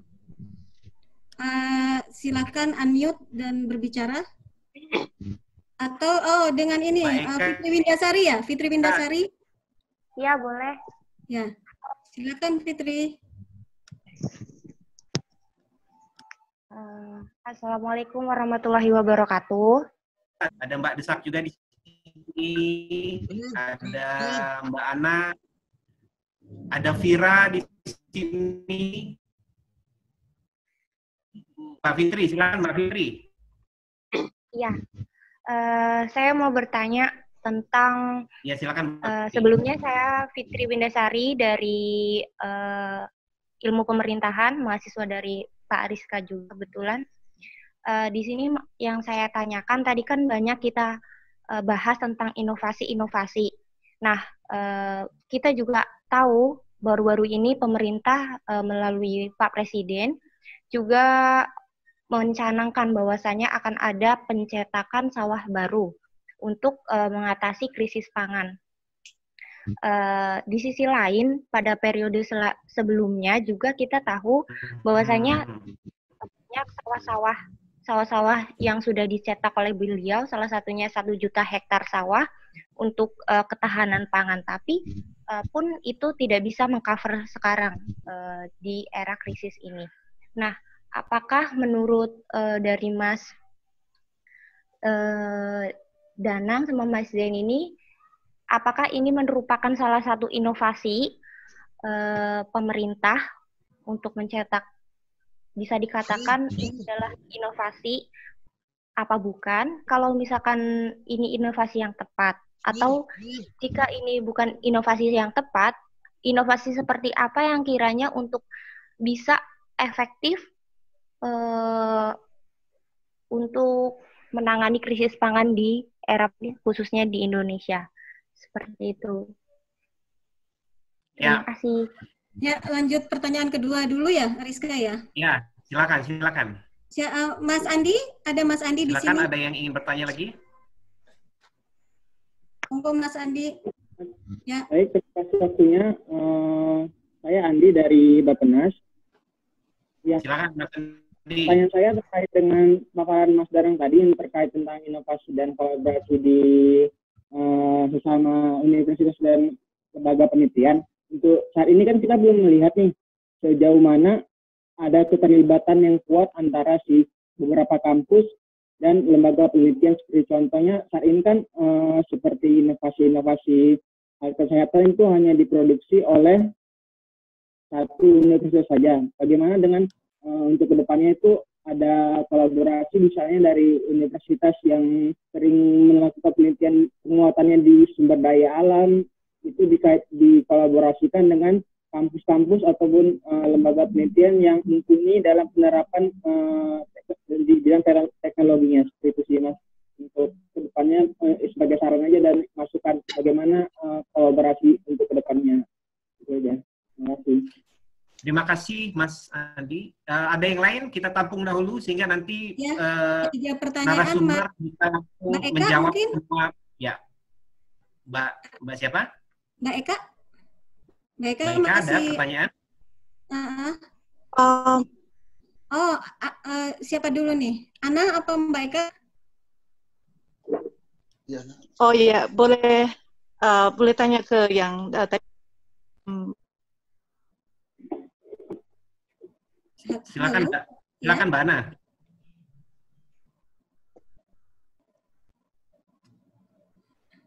Halo Mbak Ana. Putus-putus. Atau Mbak Eka? Mbak Eka masih hadir? Atau kita bacakan saja untuk Mbak Eka ya. Mbak Eka itu pertanyaannya kalau di chat Mas Danang itu adalah ini Mbak Ana sudah kontak nih. Monggo, iya. Mbak Ana. Oke, Mbak Ana.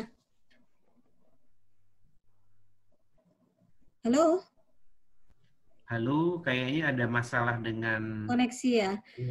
Koneksi. Atau Uni bacakan saja nih. Oke, kita bacakan dulu aja. Mbak Eka kayaknya masih terkait dengan riset.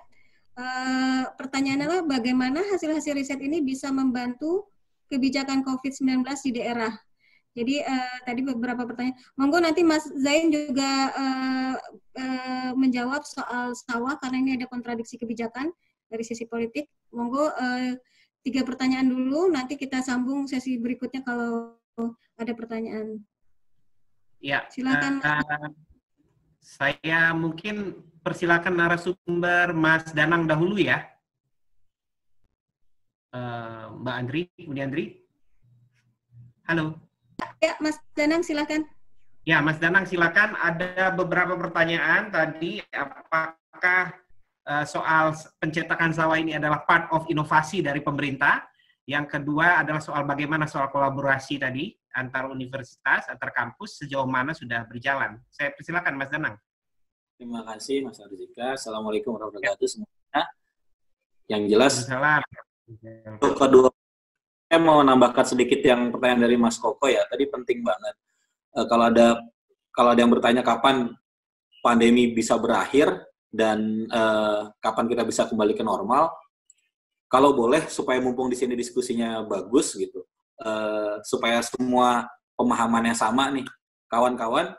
Tahun 1300-an yang tadi saya sebut, 1356, The Black Death itu lebih dari bertahun-tahun, 7 tahunan.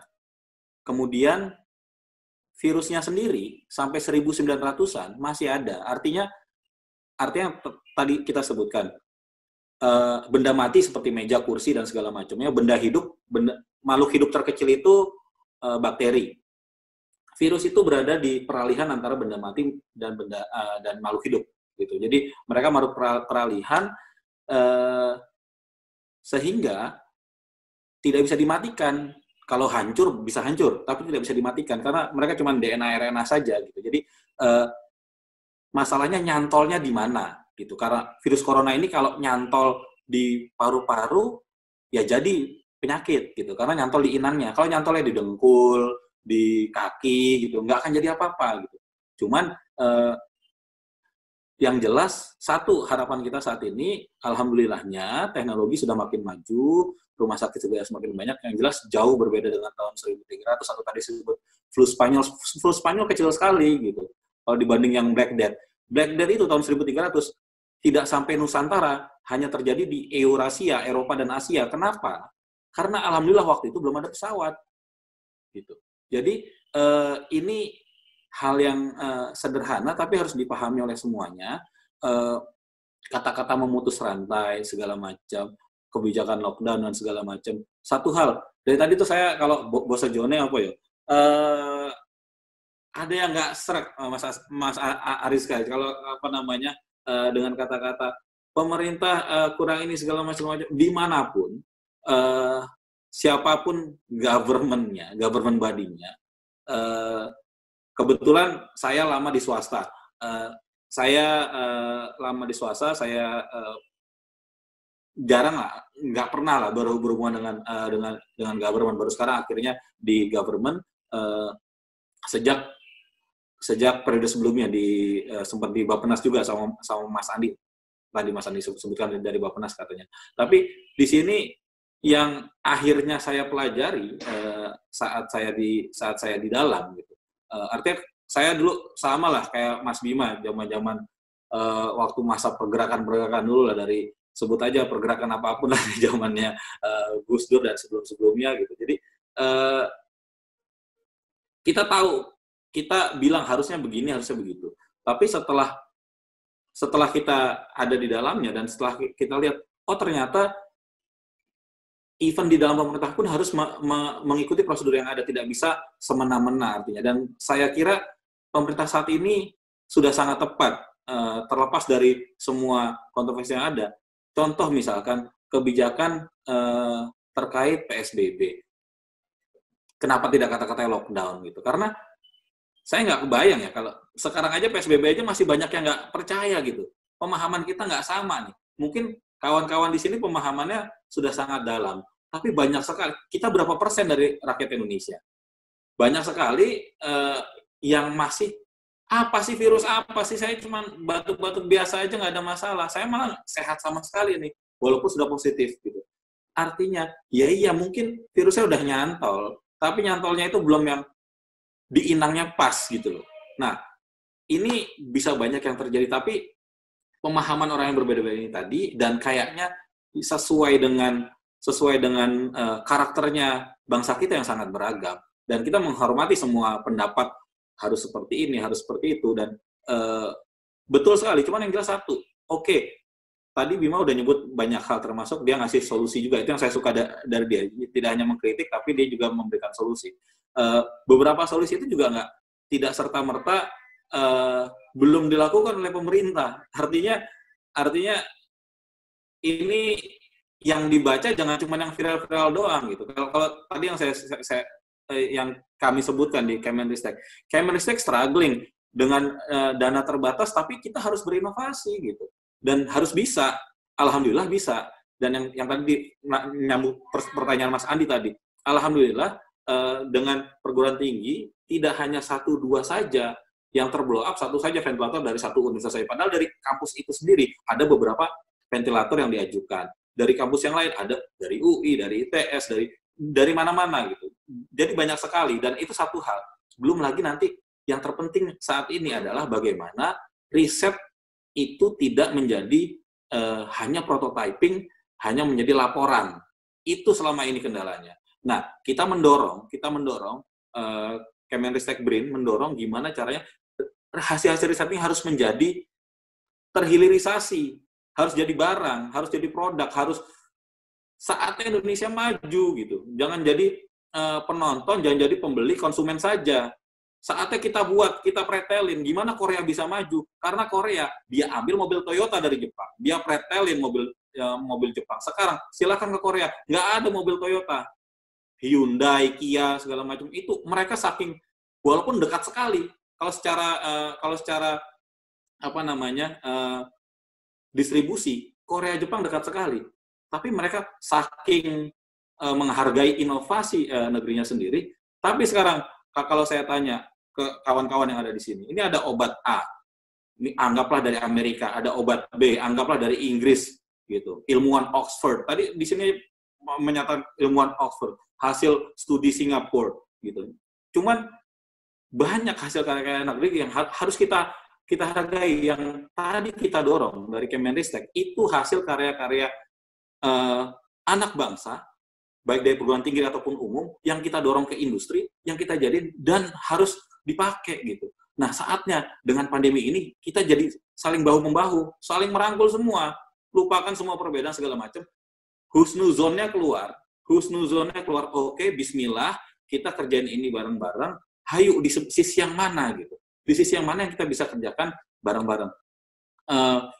Itu satu hal. Dan yang jelas, kalau kapan rebound back ekonomi, ini kita bareng-bareng satu dunia. Kalau Indonesia doang yang ambruk, itu yang jadi persoalan. Kalau tetangga sebelah doang yang ambruk, itu yang jadi masalah. Ini kita satu dunia kena pandeminya.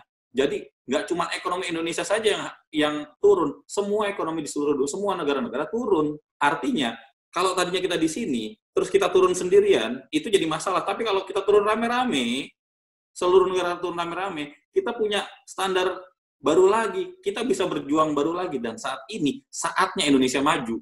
Saatnya Indonesia, kita dari semenjak zaman dulu, kita ngomonginnya, kita taruh batang tumbuh segala macam, terlalu terlena. Korea nggak punya sumber daya alam gitu. Tapi dulu zaman bapak-bapak kita kalau beli TV-nya harus Sony. Nah sekarang TV Sony diambil sama Korea, dibawa, dipretelin, dijadiin LG dan Samsung. Sekarang kita beli di mana-mana LG, Samsung dan sebagainya. Artinya ini salah satu contoh inovasi yang bisa dilakukan. Banyak negara-negara tanpa sumber daya alam dan bisa maju. Sekarang Indonesia, waktunya. Bismillah, kita mulai dari hal kecil. Ada COVID ini, penelitian tentang COVID ini, kalau tadi dibilang, ditanyakan, apakah sawah baru menjadi sebuah inovasi? Semua, asal niatnya baik, asal positif, itu menjadi sebuah inovasi. Kita buat sesuatu, contoh nih, baru aja saya diskusi tentang bagaimana sebuah UAV atau drone bisa memetakan sekaligus melihat kerumunan. Kalau bisa ditambahkan satu lagi, bisa melihat cek suhu dan lain sebagainya. Jadi banyak sekali inovasi-inovasi yang saat ini sudah ada, tinggal dipadu-padankan, kita buat, dan itu dijadikan karya kita, karya anak bangsa. Mumpung keadaannya kayak gini, mumpung kita sedang di rumah, mumpung kita sedang di lingkungan masing-masing. Sir Isaac Newton dulu penemu teori gravitasi juga pas zaman dia lagi ada pandemi juga. Dan beliau tidak ketemu sama profesor-profesornya.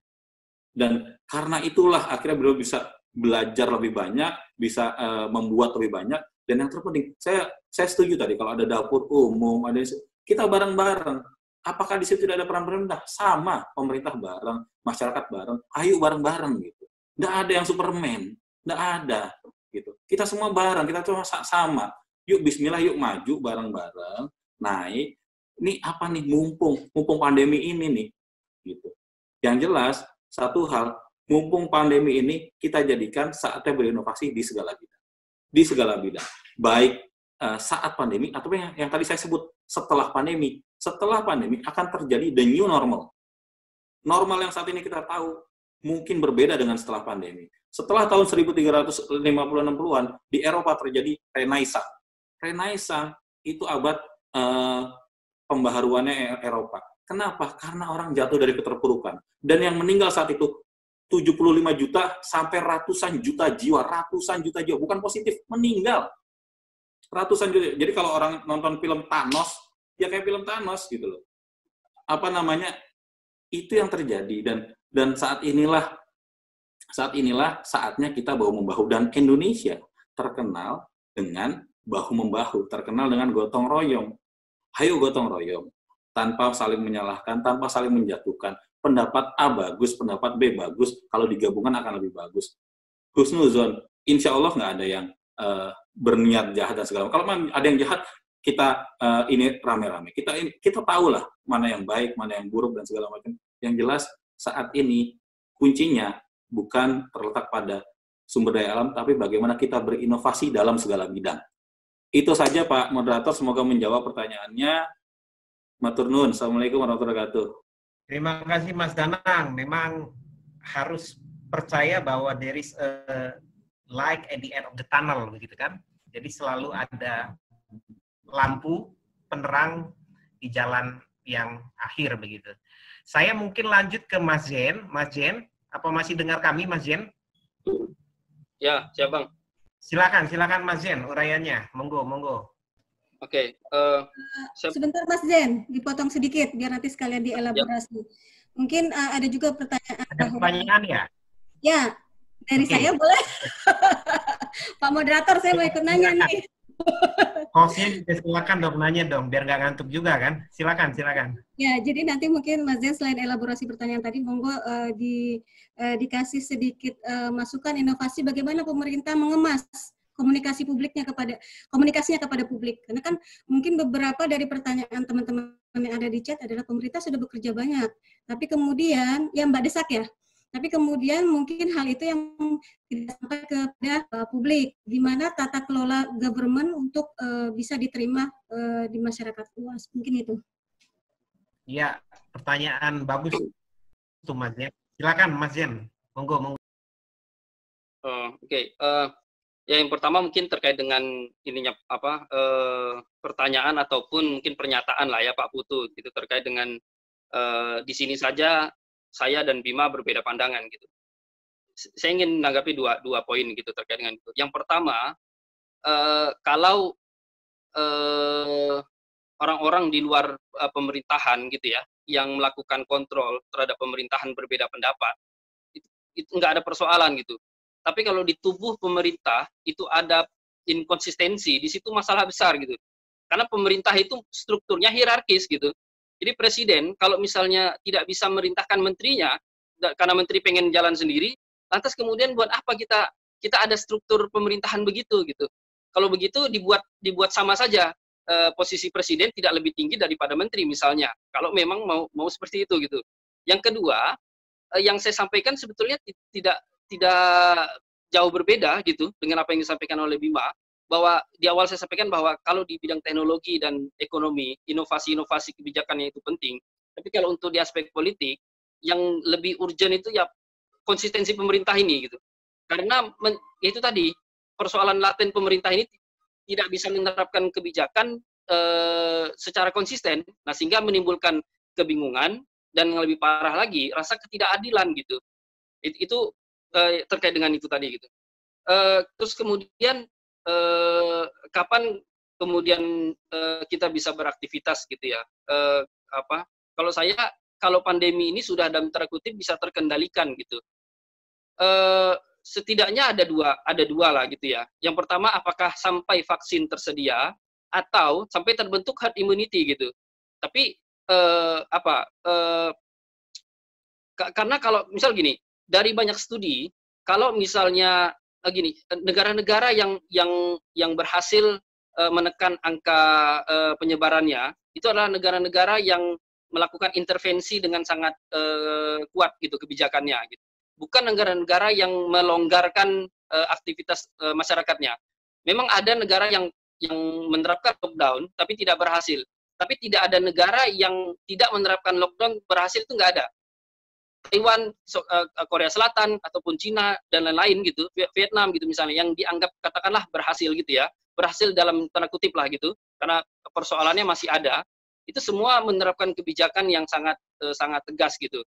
Nah, dalam banyak studi dibilang kalau pemerintah bisa melonggarkannya gitu ya, kemudian aktivitas kembali berjalan, tapi kalau angkanya kemudian ada tren kembali naik, kebijakan ketat itu harus kembali diterapkan gitu. Karena kalau enggak, kebijakan ketat yang sebelumnya itu akan sia-sia gitu. Karena pembatasan, karena model pandemi ini kan penyebaran dari orang ke orang gitu, sehingga membatasi interaksi orang dengan orang menjadi penting gitu. Nah, sehingga kemudian kapan bisa ininya, ya kalau itu bisa terkendalikan gitu. Terus kemudian terkait dengan sawah tadi, mungkin ini menyambung dengan yang disampaikan Mas Danang gitu. Begini, kita gini, terkait dengan kritik tadi ya. Yang pertama, seharusnya kita tidak melihat kritik itu sebagai upaya untuk menjatuhkan gitu, atau kritik sebagai rasa ketidaksukaan gitu. Karena kalau misalnya semua pihak sudah berpuas diri dengan kebijakan pemerintah gitu ya, lantas kemudian siapa yang mau mengkontrol gitu kebijakan pemerintah? Sedangkan hari ini kita tahu kalau kemudian pemerintah Indonesia menganggap bahwa kebijakan Indonesia ini sudah sempurna, ya saya kira kita ada persoalan di situ gitu. Nah, karena ada bolong-bolong itulah kemudian orang-orang yang di luar inilah yang harus teriak-teriak gitu. Justru saya sih berharap teman-teman yang ada di dalam pemerintahan yang katakanlah masih punya semangat perubahan dan segala macamnya, seharusnya juga ikut teriak-teriak dengan caranya sendiri gitu. Nah, kita yang berada di luar pemerintahan, di luar parlemen, bagaimana caranya gitu? Kalau kita teriak di dalam, sedangkan kita tidak menjadi bagian dari itu gitu. Nah, saya kira kita memainkan peran masing-masing gitu. Kalau kemudian teriak-teriak ini dianggap menjatuhkan, ya saya kira susah gitu ya. Kalau misalnya pemerintah selalu berpikir defensif begitu gitu. Nah, sama terkait dengan yang tadi, misalnya riset dari Oxford dan segala macamnya gitu. Tidak berarti kemudian kita tidak mengapresiasi riset-riset anak-anak bangsa gitu. Riset Oxford ini kan terkait dengan yang dibuat oleh Jenner Institute Oxford. Ini kan terkait dengan vaksin, dan mereka dikenal, Jenner Institute ini adalah mungkin kalau tidak satu-satunya gitu ya, salah satu lembaga laboratorium besar yang punya semangat humanistik lah gitu. Jadi mereka ingin memproduksi, menemukan vaksin, tapi tidak untuk komersil, kira-kira gitu ininya. Nah, kemudian nggak ada persoalan kalau kita kemudian menggunakan data dari Oxford, terus kemudian kita mengapresiasi kinerja mereka, dan itu tidak ada kaitannya dengan ketidaksukaan ataupun tidak apresiasi kita terhadap riset-riset anak bangsa gitu. Kalau ada, ya silakan sampaikan gitu. Apakah ada Indonesia riset tentang vaksin, kemudian sampai mana gitu. Itu yang lebih penting gitu. Kalau ada saja sih, ya kita semua bisa melakukan. Universitas barangkali juga bisa melakukan riset tentang vaksin. Tapi kemudian sudah sampai mananya kan gitu. Yang mencoba membuat vaksin COVID ini kan tidak hanya Oxford, tidak ada Jenner Institute, tapi juga banyak pihak gitu, termasuk yang disponsori oleh Bill Gates misalnya. Tapi sampai hari ini banyak orang memprediksikan Jenner Institute bisa jadi yang paling duluan gitu, karena sepertinya mereka sudah saya tidak tahu lah gitu ya bagaimana prosesnya, tapi bisa jadi mereka yang paling duluan, dan orang banyak berharap mereka yang menemukan duluan, karena mereka tidak berencana untuk mematenkan tidak mengkomersilkan itu gitu. Nah, makanya kemudian tadi nyambung dengan yang sawah gitu. Di satu sisi ini respon gitu, respon pemerintah karena ada dugaan defisit lah gitu ya, defisit pangan, terutama misalnya beras gitu. Saya kira ini pemerintah bekerja gitu. Tapi yang perlu diingat gitu, persoalan pangan ini bukan hanya persoalan ketahanan, tapi juga akses gitu. Seperti kita tahu misalnya, yang katakanlah misal gini, gula gitu ya, gula di Indonesia itu juga defisit gitu ya. Kalau teman-teman pergi ke warung-warung dan segala macamnya, di beberapa minggu belakangan ini memang kita susah untuk cari gula. Tidak selalu ada gitu, kalau setiap kita kali mau beli gitu. Nah, termasuk di Jogja gitu. Berapa kali saya mau beli gula nggak ada. Tapi mungkin nanti Bang Rizky yang lebih tahu lah gitu ya. Ada satu perusahaan gula besar gitu, yang ada di Lampung. Ditemukan ada stok gula. Mereka tidak mau dibilang itu menimbun, tapi kemudian ini stok untuk dijual nanti. Ini kan sama kayak apa ya, permainan kata-kata antara mudik dan pulang kampung gitu.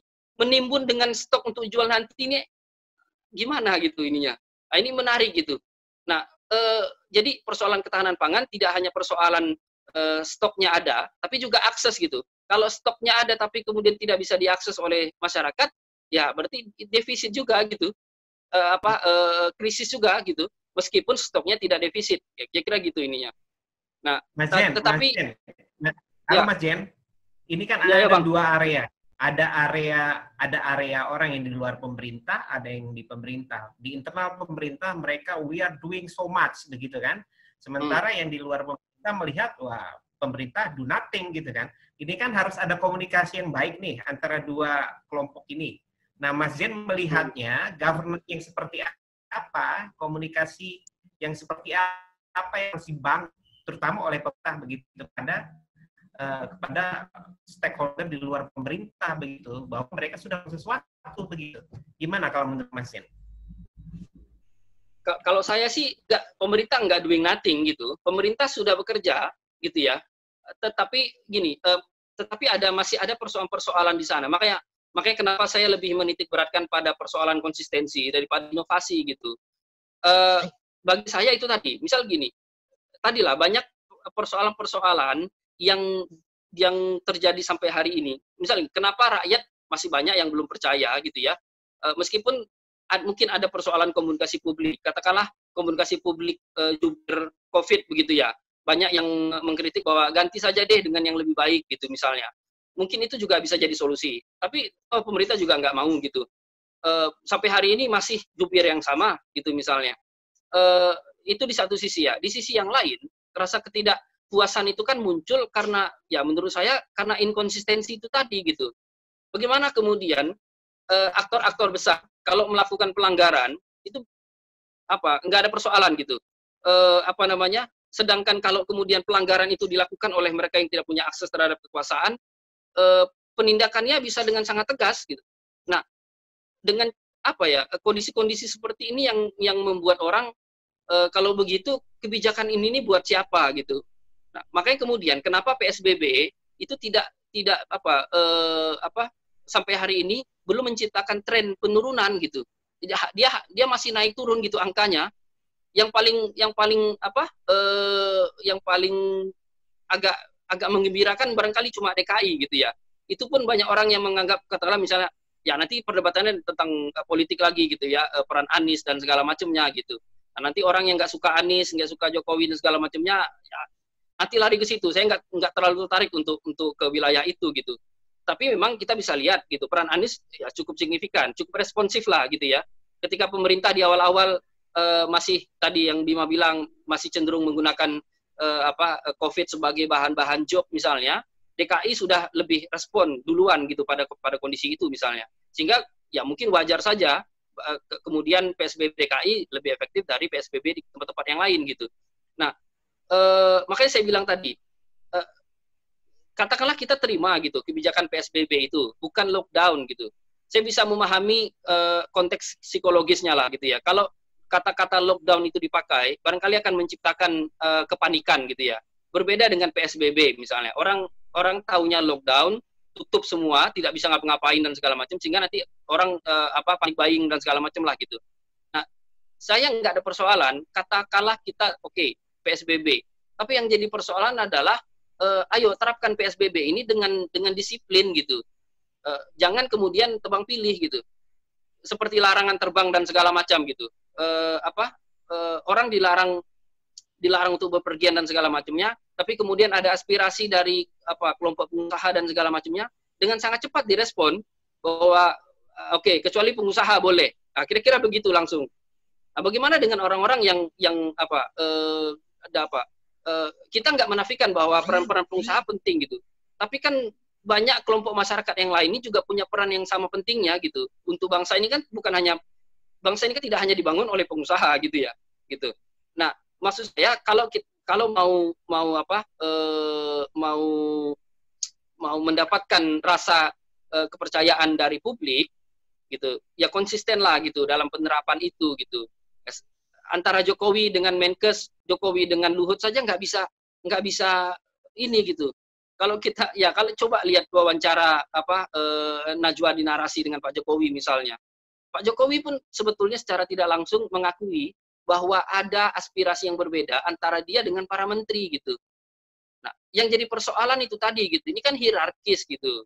Semua kontrol, power ini kan ada di presiden. Apalagi dengan model presidensial seperti kita gitu. Kepala negara, kepala pemerintahan, presiden gitu ya, dipilih langsung oleh rakyat. Itu kurang kuat apalagi itu legitimasi politiknya gitu. Nah, saya kira gitu ininya yang respon saya gitu, Bang. Terima kasih, Mas Jen. Saya sudah diingat oleh Ibu Direktur bahwa sudah lewat dari jam, bahkan hampir 3 jam ini. Dan saya yakin juga teman-teman akan mempersiapkan buka puasa, atau mungkin ada yang masak, dan lain-lain. Yang jelas dialektika pemikiran yang di Kolaborasi tidak berpihak. Itu satu disclaimer dari kami. Kami tidak coba untuk menjadi oposan pemerintah, tapi juga tidak coba untuk menjadi bagian dari pemerintah. Kami hanya ingin menawarkan satu solusi. Dan hari ini kita berterima kasih sekali sudah ada Mas Danang, sudah ada Mas Jen, sudah ada Mas Bima, dan semua milenial yang hadir dalam forum ini. Terima kasih atas partisipasi dan narasinya dalam kelompok diskusi seri kedua Amlokabora. Dan kami yakin bahwa ke depan akan banyak diskusi-diskusi yang akan kita tawarkan kepada publik. Dan sekali lagi, saya hanya bisa mengatakan terima kasih buat yang sudah berpartisipasi, tapi belum bisa berinteraksi langsung dengan narasumber. Saya tutup. Mas Danang, terima kasih ya sudah hadir. Sami. Halo Mas Danang. Ya, sama-sama. Mas Jen juga terima kasih, dan teman-teman Kolaborasi, kemudian teman-teman milenial yang sudah bergabung dalam diskusi sore ini. Terima kasih, selamat berbuka. Wabillahi taufik wal hidayah. Wassalamualaikum warahmatullahi taala wabarakatuh.